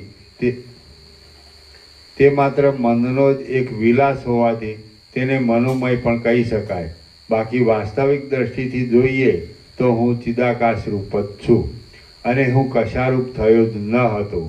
મન એ સર્વ સંકલ્પ વિકલ્પના આધારરૂપ છે. એ મન વિના ભૂલોકની સ્થિતિ જ સંભવતી નથી. તમે જે કાંઈ સદરૂપ કે અસદરૂપ સમજતા હો તે બધું મનોમાત્ર જ છે. હું શુદ્ધ ચિદાકાશ રૂપ છું. મારા એ ચિન્મય સ્વરૂપમાં જે કંઈ સ્ફુરણ ઉઠે છે તેને સંકલ્પ નામથી કહેવામાં આવે છે. તે જ મનરૂપ, પૃથ્વીરૂપ, જગતરૂપ અને બ્રહ્મારૂપ છે. સંકલ્પ સંબંધી મનોમય નગરની પેઠે ચિદાકાશની અંદર મન જ આવા અનેક આકારે પ્રસરી રહેલું છે અને તે મન વસ્તુતઃ ચિદાકાશ રૂપ છે. એવી રીતે તે સર્વ મનોમાત્ર કે સંકલ્પ માત્ર જ હતો, પણ મારી ધારણાના અભ્યાસને બળે તે આ સ્થૂળ જડ ભૂમંડળ પૃથ્વી રૂપે પ્રતીતિમાં આવતું હતું. બાકી તત્વદ્રષ્ટિથી તપાસતા દ્રશ્ય તથા જળ પાષાણ આદિ એવો તે ભૂલોક મનોમય જ હતો અને તે ચિદાકાશનો જ એક વિવર્ત હતો. તેમાં જડ ભાવ હતો નહીં, પણ ચિદાકાશ જ તેવા આકારે દેખાતું હતું. એ ભૂમંડળ વસ્તુતઃ ચિદાકાશ રૂપ હતું, છતાં ધારણાના બળથી તે ઘણા લાંબા કાળ સુધી તેવા સ્થૂળ રૂપે જણાતું હતું. તે અમુક આકારવાળું છે એમ પ્રત્યક્ષ પ્રતીતિમાં આવ્યા પછી તેનું મનોમયપણું જતું રહ્યું હતું. જેમ ચિરકાળની ભાવનાથી આકાશમાં નીલ, પીત આદિ રંગની પ્રતીતિ થાય છે, તેમ ઘણા કાળની લાંબી ભાવનાને લીધે આ સ્થિર, કઠિન અને વિસ્તારવાળો ભૂલોક છે એવી બુદ્ધિ પેદા થઈ હતી. ગડા, કોડિયા વગેરે નામ માત્ર વાણીથી બોલવા માત્ર છે, બાકી વસ્તુતઃ માટી જ સત્ય છે. એ ન્યાયે આ આપણી નજરે દેખાતું જગત પણ મનોમય જગતની પેઠે સ્થિર થઈ રહ્યું દેખાય છે, પણ વસ્તુતઃ તે છે જ નહીં. આદિ સૃષ્ટિના પણ એક કારણરૂપ એ ચિદાકાશ જ આ સર્વ આકારે વિવર્ત રૂપે પ્રસરી રહેલું છે. જેમ સ્વપ્નમાં ચિદાત્મા ચિદાકાશની અંદર નગરના આકારે થઈ રહેલા ભાસે છે, તેમ સૃષ્ટિના આદિકાળમાં ચૈતન્ય જ આ જગતના આકારે થઈ રહેલું ભાસે છે. પૃથ્વી આદિ ત્રણેય લોક દ્રશ્ય રૂપે પ્રતીતિમાં આવે છે. તે સર્વ સદાકાળ ચિદાત્મારૂપી બાળકનું એક મનોરાજ્ય છે એમ તમે સમજો.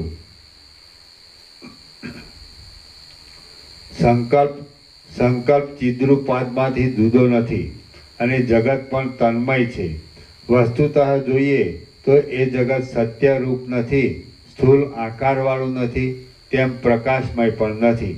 ચિદાકાશનું વાસ્તવ સ્વરૂપ ન ઓળખાયાથી આ દ્રશ્ય પ્રતીતિમાં આવે છે, અને ચિદાકાશનું વાસ્તવ સ્વરૂપ ઓળખાઈ જાય તો દ્રશ્ય છે જ નહીં.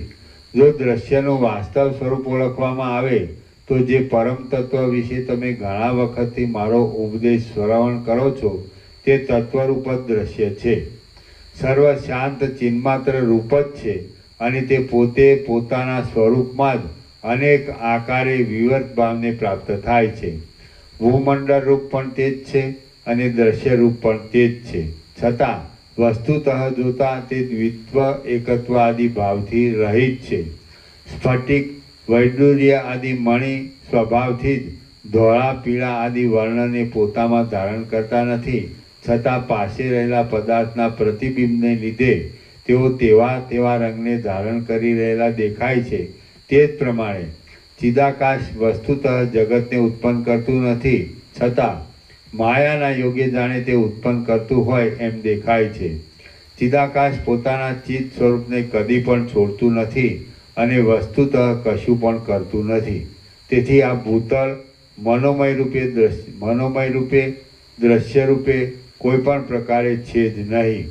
જેમ આકાશ પોતે સ્થૂળ ભાવથી રહિત હોવા છતાં ભ્રાંતિ વડે અનેક નીલ પિત્ત આદિ વર્ણોના આશ્રયરૂપ દેખાય છે, તેમ સર્વત્ર ભરપૂર એવું ચિદાકાશ પોતે જાણે પૃથ્વીલોક રૂપ થઈ રહ્યું હોય એમ ભ્રાંતિથી દેખાય છે. ચિદાકાશનું પોતાનું સ્વરૂપ જ યથાસ્થિતપણે રહ્યું છે, છતાં તે પોતાના શુદ્ધ ભાવને ઢાંકી દઈને જાણે ભૂમંડળરૂપ પૃથ્વીરૂપ થઈ રહેલું હોય એવી પ્રતીતિ થાય છે.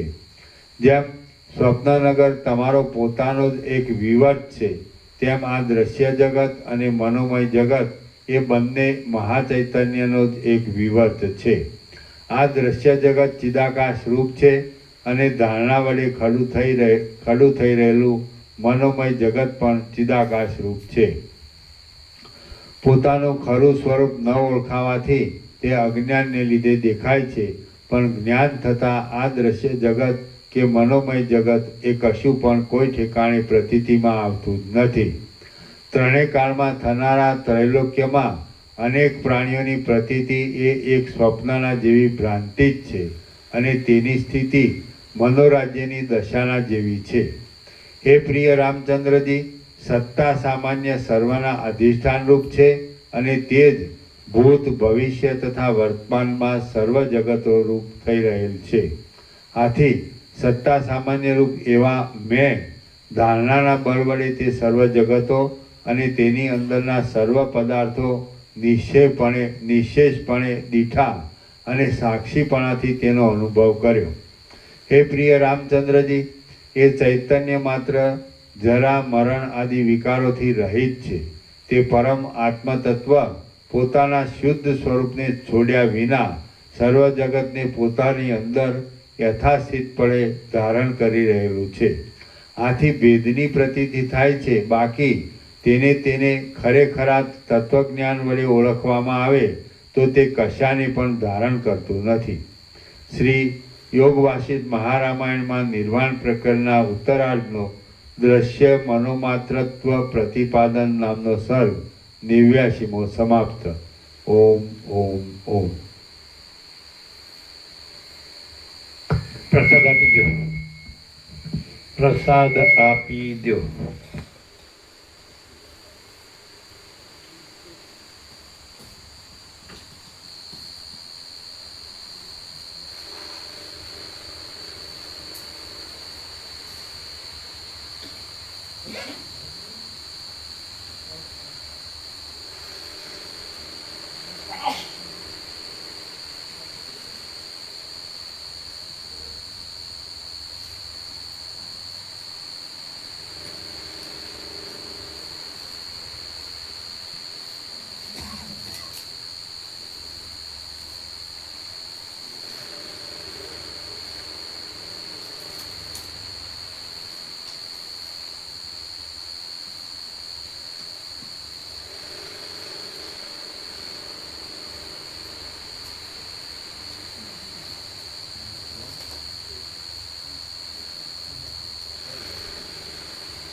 એ જયંતિ પ્રભુ હા જયરામ પ્રભુ આવ્યા.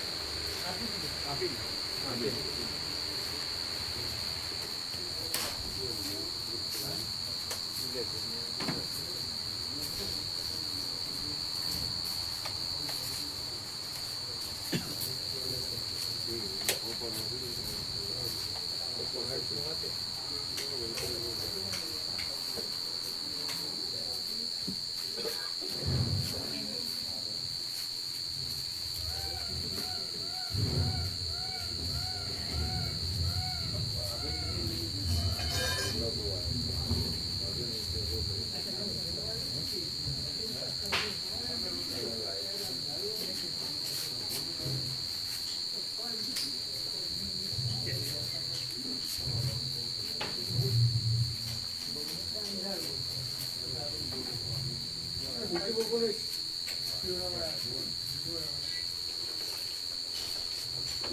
સેવા પહોંચાડે છે બહુ તો કાલ કિશોર બાબુ હાથી આપી નજીક પડે ને કિશોર બાબુ હા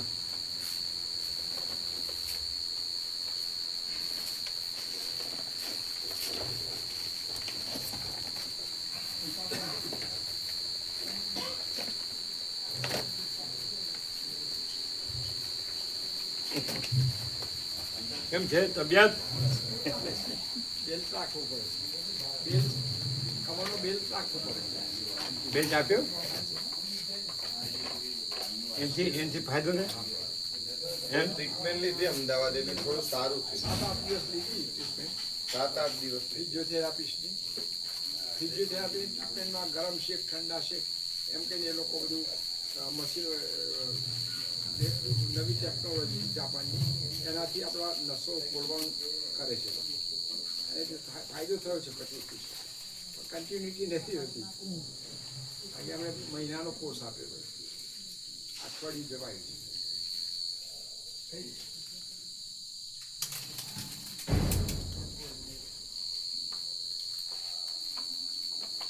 એ દીના માતાજી ક્યાં ગયા? હિના માતાજી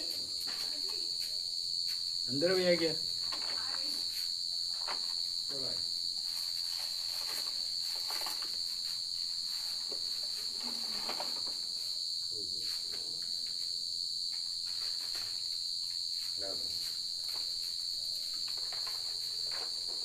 આનાથી આપણે મર્યાદામાં રહેવું પડે, આમ ફ્રીડમ ન રહે. અને જો એ સાચું ન હોય કે ના આ સારું એમ કહેતા હોય તો કુલુ મનાલી સ્વામીજીને કેમ ન લઈ ગયા? અમે જઈને આવ્યા પછી અંદર એવો ભાવ થયો એ તો પેલું પહેલગામ થયું એટલે સ્વામીજી સાથે આ 5 લાખ પ્રકાશ વિવેક સામે શબ્દ આવે ને એટલે એને શું કહેવાય? એ વિરુદ્ધ થયું આનું આ પ્રકાશની સામો પડ્યો સામો પડ્યો ને અંદર એવું હું અંદર એવો હું ભાવ નથી પ્રભુ જે ઉભો રહ્યો.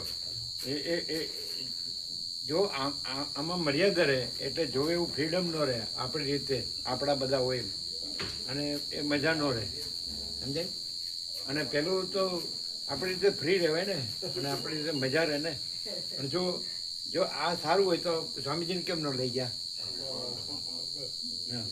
અને એ કેવી મજા રહી? એમાં તો જરાય નથી એ તો આવીને કબૂલ કર્યું હતું. એ રાંડ્યા પછીનું ડાપણ કહેવાય. હજી ખ્યાલ નથી આવતો આપણે શું કહીએ છીએ. તમારે એમની સાઈડમાં રહીને કહેવું છે કે ખરેખર આપણે આપણી રીતે જઈએ તો જ આપણે ફ્રી રહી ગઈ. એ તો હકીકત છે. તું કહો છો અને બીજું કે દાખલા કે સૌરાષ્ટ્ર કે નર્મદા પરિક્રમા તો અમે એની સીટ ગણીએ એટલે 5માં એટલે એ હોય જ, અને આમાં અમારી સીટમાં એ ગાયબ જ રહેતો હતો. અમારે એક સીટ કમ પડતી હતી. બાળ પ્રભુ કે પપ્પા તમે જોડે આવો બાનાબાજી એમની જય પ્રભુ હો. જય પ્રભુ જય કલ્પના માતાજી નહીં. ના એમ પેલા તો પ્રભુ મારું હું અંદર નતો કે મારું ભૂરાવા એવું નથી સ્થિતિ પણ બહાર એ બેઠો. એક જગ્યાની ક્યાં વાત છે? બધી બધી જગ્યાએ જગ્યા કાશીમાં તો પ્રભુ સાથે ઘણી જગ્યાએ અયોધ્યામાં તો ઘણી જગ્યાએ નહોતા એમ. અમે એકલા જ સુશીલ પ્રભુ કેમ અમને છોડતા નહોતા? એ બબલુ માતાજી આવેલા હતા તો સુશીલ પ્રભુ અમને નહોતા છોડતા. બબલુ માતાજી અલગ જ જાય. એમ કહી શકે કે હવે એમનું પૂરું થઈ ના, એટલે ગયું, એક બે ચાલુ સ્થળ પ્રભુ અમે સ્વીકારીએ કે એક બે તમે ત્રણ સ્થળ પ્રભુનું છૂટી સાંભળો, ગયા છે. પ્રભુએ શું કીધું એ સાંભળો. તમે એમ કહી શકો કે એમનું પૂરું થઈ ગયું ને અમારે હજુ ચાલુ છે. બધું માયામંડળ સાથે અને ભગવાન સાથે ભગવાનના દર્શન હતા. આટલો ડિફરન્સ. એટલે પછી એમ કહીએ આપણે કે મને કેમ અનુભવાતું નથી, તો આ તો પ્રત્યક્ષ છે. મને કેમ ચિદાકાશ અનુભવાતું નથી? અને પછી આપણે ભગવાન શબ્દ વાપરવો જોઈએ ને ચિદાકાશ ન સમજાય ને આ બધું શબ્દ ક્યાં છે? પણ પ્રકાશ તો છે કે નહીં? પણ પ્રકાશમાં કોઈ કલ્પના કે ભ્રાંતિ કે મોહ કે માયા કે છે? આકાશ જેવો આખો આનંદ ચૈતન્ય પ્રકાશ છે. પછી તો સુશીલ પ્રભુ ક્યારે એમને છોડતા જ નહીં. ગમે એટલી ભીડભાડ હોય તો પણ એમ લાગેલા જ રહે.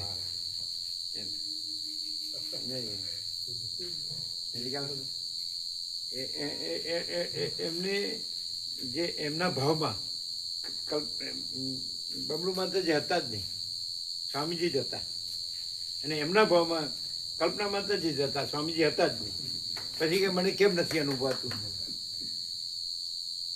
અને પાછું કલ્પના માતાજીને અને ધ્યાન પ્રભુ કે ધ્યેય પ્રભુ, ધ્યેય કે ધ્યાન ધ્યાન પ્રભુ, એમને આમાં ઇન્ટરેસ્ટ નથી, સમજાય? અને એમનો ઇન્ટરેસ્ટ પરાણે છે, એમનો ઇન્ટરેસ્ટ એમાં છે.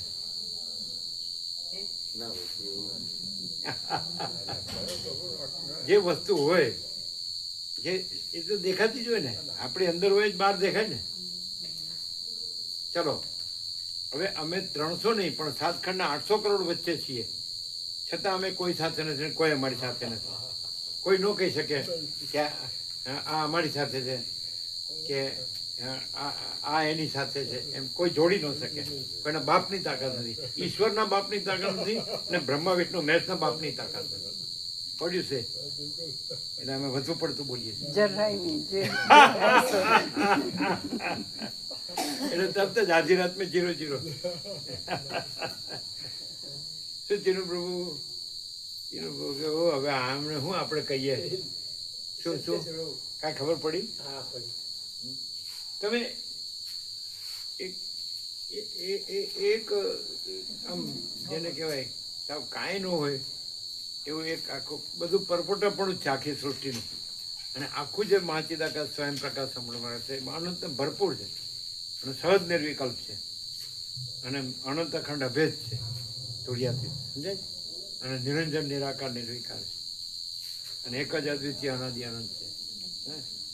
અનંત સંપૂર્ણ અનંત સર્વત્ર બધું ચૈતન્ય જ છે, અખંડ ચૈતન્ય, અજરામર અખંડ અવિનાશી. એ જે પ્રકાશ છે, મૂળ જે વસ્તુ છે, તત્વ એ નથી દેખાતું. અને એમાં જે ભ્રાંતિ કાંઈ નથી એ દેખાય છે. પછી કે કેમ નથી દેખાતું? તે તો આપણે કલ્પના રાખીએ તો આપણે સત્ય કેવી રીતે દેખાય? આપણે ભ્રાંતિ રાખીએ, મોહ રાખીએ, માયા રાખીએ તો આપણે સત્ય કેવી રીતે દેખાય, કેવી રીતે અનુભવાય? પણ સત્ય એટલે સત્ય નથી છે. અને આપણી કલ્પના સાચી છે, આપણો મોહ સાચો છે, આપણી માયા અને આપણી ભ્રાંતિ સાચી છે. હે ચલો એક મિનિટ. એક તો સાયન્ટિફિક પ્રેક્ટિકલ છે કે સૂર્યનારાયણ ભગવાનથી આખું જગત છે. તમે જો ભણ્યા હો ને તો ભણ્યા પણ ગણ્યા નથી. ભણ્યા હો તો સૂર્યનારાયણ ભગવાન વિના આ જગતની કોઈ વસ્તુ કાંઈ નથી. તમે સમજો? બધા મૂળથલ થઈ ગયા, બુદ્ધિ બેર મારી ગઈ છે, આવું મૂળને જડ થઈ ગયા. કોમન સેન્સથી સૂર્યનારાયણ ભગવાન છે, એ સૂર્ય શક્તિથી આ બધું જ છે. બોલો, ત્રૈલોક્ય એના વિના કાંઈ નથી, બરાબર? અને સૂર્યનારાયણ ભગવાનમાં આ બધું કાંઈ નથી. તો એમ ચિદાકાશ જે બ્રહ્મ પરમાત્મા સૂર્યનારાયણ ભગવાન છે એનાથી આ બધું ભાસે છે, પણ એમાં આ બધું કાંઈ નથી. હવે આ બધું દેખાય અને એ ન દેખાય, કેવું ઊંધું? જે છે અને પાછું જે કાંઈ નથી એવું એનાથી દેખાય છે. તો કાંઈ નથી એવું દેખાય અને જે છે જેનાથી આ દેખાય અને જેમાં આ કાંઈ નથી તો એ ન દેખાય. અને જે કાંઈ નથી એ દેખાય તો વિનાશ કાળે વિપરીત બુદ્ધિ. તમે સમજો સાયન્ટિફિક છે, વૈજ્ઞાનિક. શું શું સમજો છો તમે? નહીં સમજ્યા? તમારું ધ્યાન નથી? જ્ઞાન છે એકદમ એવો પ્રકાશ કે જે એમ માની બેઠા છે કે આ બીજું બધું જે સત્ય છે, પણ જ્યારે પ્રકાશથી સૂર્યનારાયણથી જેમ આજે માનો કે આ બધું જણાય છે, પણ આ બધું સૂર્યનારાયણમાં નથી. સૂર્યનારાયણના પ્રકાશમાં આ બધું છે નહીં. એમ પરમચિદાકાશ જે પ્રકાશ અહીંયા છે, પણ એ પ્રકાશમાં આ માયા કે બાળી દેખાતા કોઈ દ્રશ્ય કે ભ્રાંતિ અંદર છે જ નહીં. પછી એમ કેવું જે છે મૂળ પ્રકાશ એ અનુભવાતો નથી, અને જે કાંઈ નથી એ સાચું લાગે છે. એ જ મોટી ખાટલે ખોટ. વિનાશ કાળે વિપરીત બુદ્ધિ. શું કહેવાય? આમ ન ખબર પડે એવું છે આ પ્રકાશ. બિલકુલ. અમે પોતે પ્રકાશ છીએ, અને અમે આ નથી, અને આ બધું નથી. આમ સેજ પણ આગુ પાછું થતું હોય તો કયો, અને કોઈ ચોપડી જોવી પડશે, કોઈ ગુરુને પૂછવું પડતું હોય તો કયો, અને કોઈ ગુરુના શાસ્ત્રોના ઠેકાણા છે? કશું કોઈ પ્રકાશ આ ના મળે. બુદ્ધ રહ્યા તો એ કોઈ શાસ્ત્ર ગુરુથી નથી રહ્યા, સમજાય? એ સ્વયં પ્રકાશથી બુદ્ધ રહ્યા છે. તો અમે જે આ રહ્યા છીએ તો એ કોઈ શાસ્ત્ર ગુરુથી નથી રહ્યા, સ્વયં પ્રકાશથી રહ્યા છીએ. સમજાય? ન સમજાય? શું મામા પ્રભુ કે મોડું થાય? હજી મોડું નથી થયું, પણ રેગ્યુલર અમે જ્યાં જોઈએ ત્યાં મામા પ્રભુ મામી માળી હારે જ હોય. હર્ષદભાઈ બોલો, સાચું બોલો. આજો હા.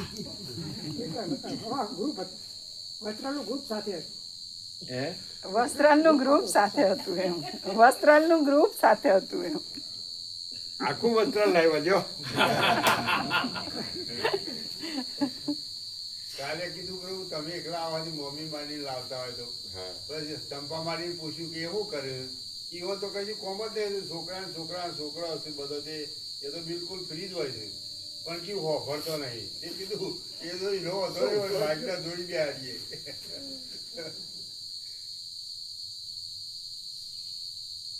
તમને ખ્યાલ આવે? હા પ્રભુ. બુદ્ધ છે એ કોઈ શાસ્ત્ર ગુરુથી સ્વયં પ્રકાશ નથી, સ્વયં પ્રકાશ પોતે છે. એ સ્વયં પ્રકાશ છે એ બુદ્ધ છે. તમે જે બુદ્ધની આકૃતિ જુઓ છો એ બુદ્ધ નથી. આ તમે આકૃતિ જુઓ છો એ આ નથી. એ જે સ્વયં પ્રકાશ છે એ પોતે છે, અને એમાં આ નથી, અને આ કાંઈ નથી. આકાશથી પૃથ્વી કાંઈ નથી, અને આખું મહાચિદાકાશ સ્વયં પ્રકાશ સંપૂર્ણ પ્રકાશ છે એ પોતે છે. સમજાય છે? તો બુદ્ધ જે આકૃતિ છે એ બુદ્ધ નથી, એ મહાચિદાકાશ સ્વયં પ્રકાશ સંપૂર્ણ પ્રકાશ છે એ બુદ્ધ છે. એમ આ છે એ આ નથી, પણ મહાચિદાકાશ સ્વયં પ્રકાશ સંપૂર્ણ પ્રકાશ છે એ છે. નહીં ખ્યાલ આવે? ખ્યાલ આવે? એ કેવી રીતે ખબર પડે? બુદ્ધ છે એ બુદ્ધ જે દેખાય છે આકૃતિ, મનુષ્ય આકૃતિ એ નથી, પણ એ મહાચિદાકાશ સ્વયં પ્રકાશ સંપૂર્ણ પ્રકાશ છે, કોઈ શાસ્ત્ર ગુરુથી નથી. સમજાય? જેમ કે રમણ છે તો એ જે આકૃતિ છે તો એ રમણ નથી, પણ મહાચિદાકાશ સ્વયં પ્રકાશ સંપૂર્ણ પ્રકાશ છે એ રમણ છે. એટલે એ રમણ નહીં, પણ એ મહાચિદાકાશ પોતે છે. સમજાય? રમણ તો આકાર છે ને એ આભાસ છે. બુદ્ધ છે આકાર છે ને આભાસ છે, પણ નથી એવું નથી. મહાચિદાકાશ સ્વયં પ્રકાશ સંપૂર્ણ પ્રકાશ છે, શૂન્ય નથી, પૂર્ણ છે. હવે તમે કેમ અનુભવાતું નથી? તો રમણ એમ નથી. રમણ છે ત્યાં મહાચિદાકાશ છે, એમાં એવું નથી કે હું આ રમણ છું. બુદ્ધ છે ત્યાં મહાચિદાકાશ છે, એમાં એવું નથી કે હું આ બુદ્ધ છું. આ અમે છીએ તો ત્યાં મહાચિદાકાશ છે, એમાં એવું નથી કે અમે આ છીએ. અને તમે છો ત્યાં મહાચિદાકાશ નથી, અને હું આ છું. અજ્ઞાની સંસારી આવું સીધું છે. રમણ છે તો ત્યાં મહાચિદાકાશ છે, સ્વયં પ્રકાશ સંપૂર્ણ પ્રકાશ, તો એમાં એવું નથી કે હું આ રમણ છું. બુદ્ધ છે ત્યાં એમાં એવું નથી કે હું આ બુદ્ધ છું. ત્યાં જે મહાચિદાકાશ સ્વયં પ્રકાશ સંપૂર્ણ પ્રકાશ છે એમાં એવું નથી કે હું આ બુદ્ધ છું. અહીંયા મહાચિદાકાશ સ્વયં પ્રકાશ સંપૂર્ણ પ્રકાશ છે, એમાં એવું નથી કે હું આ છું. પણ અજ્ઞાની સંસારીમાં મહાચિદાકાશ સ્વયં પ્રકાશ સંપૂર્ણ પ્રકાશ નથી, હું આ છું. એટલે ઉપાડીને ફરો બધું કાંઈ ન હોય એવું. નહીં ખ્યાલ આવે હાવ સીધું પણ સારું મામા પ્રો સમજાય હા શું શું શું એ દ્રશ્ય જગત સાથે ધ્યાન જ નહીં હોય અમે કીધું એ ધ્યાન જ નહીં હોય માં ચિદાકાશ છે પણ અમે દ્રશ્ય જગત સાથે જોડાયેલા રહીએ છીએ એટલે અમને અનુભવ એટલે ચિદાકાશ જોડાય છે દ્રશ્ય જગત સાથે એટલે અમે દ્રશ્ય જગત સાથે જોડાઈએ એટલે અમને અનુભવાતું નથી માં ચિદાકાશ સબકું છે એટલે ચિદાકાશમાં તમે છો નથી અને દ્રશ્ય જગત છે એ ભ્રાંતિથી સબ રહીએ એટલે જ છે ને એ ભ્રાંતિ હજુ અમારામાં છે હજુ એવી એટલે ચિદાકાશમાં ભ્રાંતિ છે નથી પ્રભુ નેકેડ ટ્રુથ ઓપન સિક્રેટ કોઈ ન કહી શકે કે ચોખ્ખો પ્રકાશ નથી એમ પ્રકાશમાં કોઈના બાપની તાકાત નથી પ્રકાશ બોલો પ્રકાશ જ છે શું પ્રકાશ સંપૂર્ણ પ્રકાશ છે પણ અમારી ભ્રાંતિ જ અમને નડાય પછી સંપૂર્ણ પ્રકાશમાં અમે ને અમારી ભ્રાંતિ ખરી એની જગ્યા છે એટલે એમ કહેવાનું કે સૂર્યનારાયણ ભગવાન સંપૂર્ણ પ્રકાશ છે એમાં અમે ને અમારી ભ્રાંતિ ખરી ભ્રાંતિ પ્રકાશથી નથી ભ્રાંતિ છે જ નહીં અને સૂર્યનારાયણ ભગવાન જ છે એટલે કેમ નથી સમજાતું એટલે આ સાંભળે છે તો એ પ્રકાશથી નથી સાંભળતા એટલે જે ભ્રાંતિ કાંઈ નથી તો એને સાચી ગણી સાંભળે અને જે પ્રકાશ સાચો છે તો એને સાચો ગણી સાંભળે ને તો ભ્રાંતિ છે જ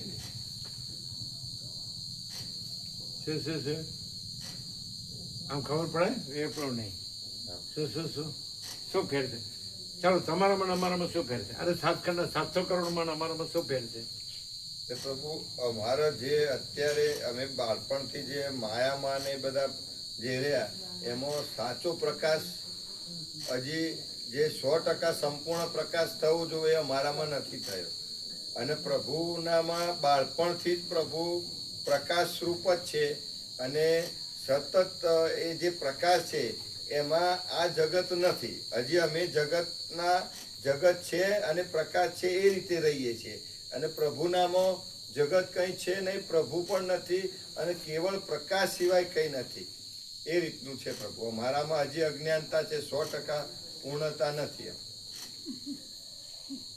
એટલે જે પ્રકાશ છે એમાં અમે અને અમારી અજ્ઞાનતા છે ના એ નથી પ્રભુ આમ બરોબર ભાગત્યાગ નથી થતો એટલે આમ 0-0 નથી થતો તમને ક્લિયર થાય છે એટલે કઈ રીતે કે આખો પ્રકાશ છે એ પ્રભુ છે અને પ્રભુનો આકાર જોઈને અમે સીમિતતા કરીએ એ ખોટી ભ્રાંતિ છે અને એ કરનાર જે હું છે એ અહંકારનો ભ્રમ એ અને એને લાગતું કંઈ પણ આ આખા પ્રકાશમાં કંઈ જ નથી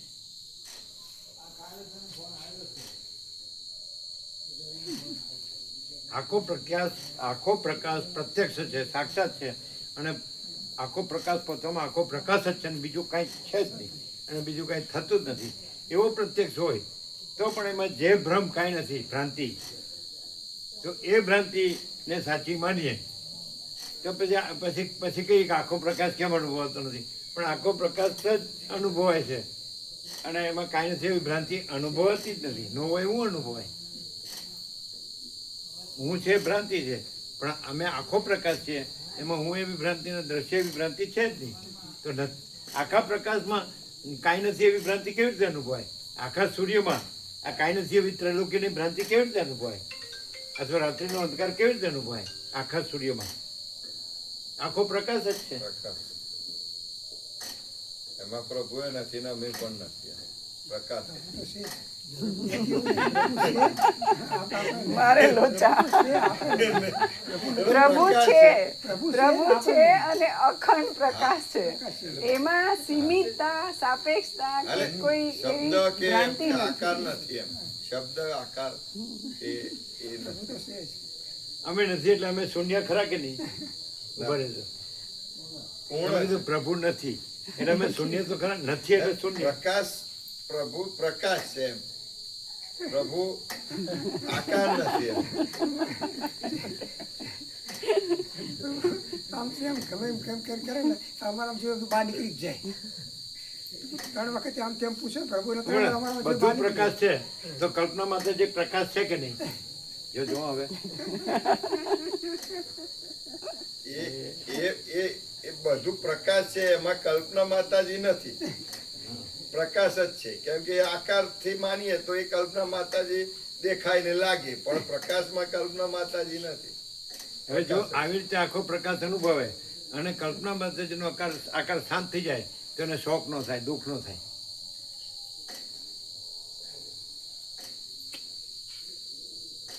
આખો પ્રકાશ છે અને એમાં કલ્પના માતાજીનો આકાર નથી, તો એ આકાર નથી એટલે એ જન્મ્યો છે એમ પણ નથી અને એ શાંત થઈ ગયો છે એમ પણ નથી, તો એનો હરખશોક ન થાય. દેહાધ્યાસ તો ત્યાં સુધી લાગે. દેહાધ્યાસ છે એટલે ત્યાં સુધી લાગે, પછી ના લાગે. આ જે વસિત પ્રકાશ છે એનો કઈ લાભ જ ન થાય ને, એવો જ થાય. ના લાભ તો થાય.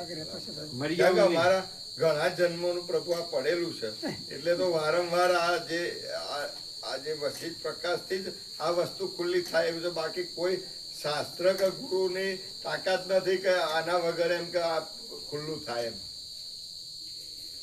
હજી તો આવતીકાલે ઓમ શ્રી ગણેશાય નમઃ છે.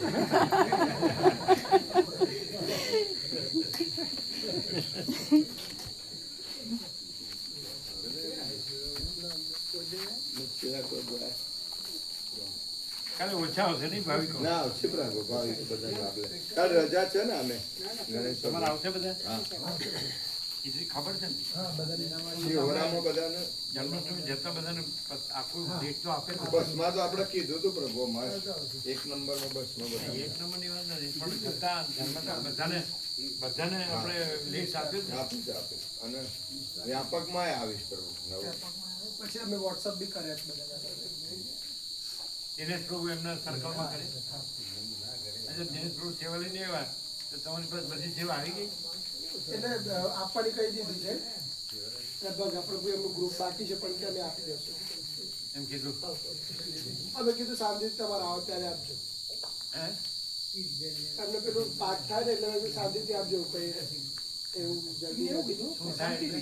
એમને પેલું મફરી પાકે ને એટલે કે અમે આપી દઈશું કશું વાંધો નહીં. પછી આપશે. હા પછી આપજો શાંતિથી. આપવાના ખરા? હા આપવાને Sure. કબૂલ કર્યું. એટલે બધાનું આવી ગયું ને? હા બધા ખાલી 3 જણ છે. તમે કીધા ને 3 ની સેવાનો લાભ અમને. હા એ તો પછી અમે કરીએ. 3 જ. હા દિનેશ પ્રભુ તો કોઈની આપી નથી પડી, ના બધાની આવી. અત્યારે થોડી ઘણી આપી છે જે બાકી છે એમની પછી અમે લઈ લેશું. હા? એ જે 5-7 બાકી છે ને પ્રભુ એ પછી આપી દેવાની કહે છે બધા કબૂલ. આપવાના હા આપી દેવાની. કે પછી રહી જશે? ના ના આપી દેશે. ગામના જ છે ને બધા.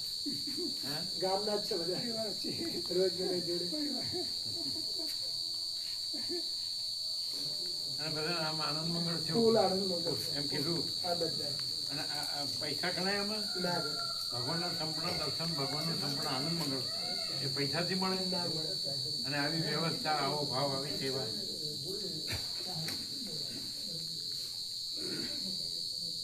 એને ખુલ્લા દિલથી ખુલ્લા દિલથી પ્રભુ એક શબ્દ બોલ્યા વગર કોઈ ઉપર ગુસ્સે નથી થયા. કોઈ અમુક તો ઓળખતા એ નતા કે આ મોદી પ્રભુ છે ઓર્ગેનાઇઝર. અમુક તો ખ્યાલ જ ના કે આ ઓર્ગેનાઇઝર છે.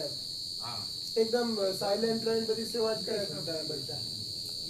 ફૂલ. હા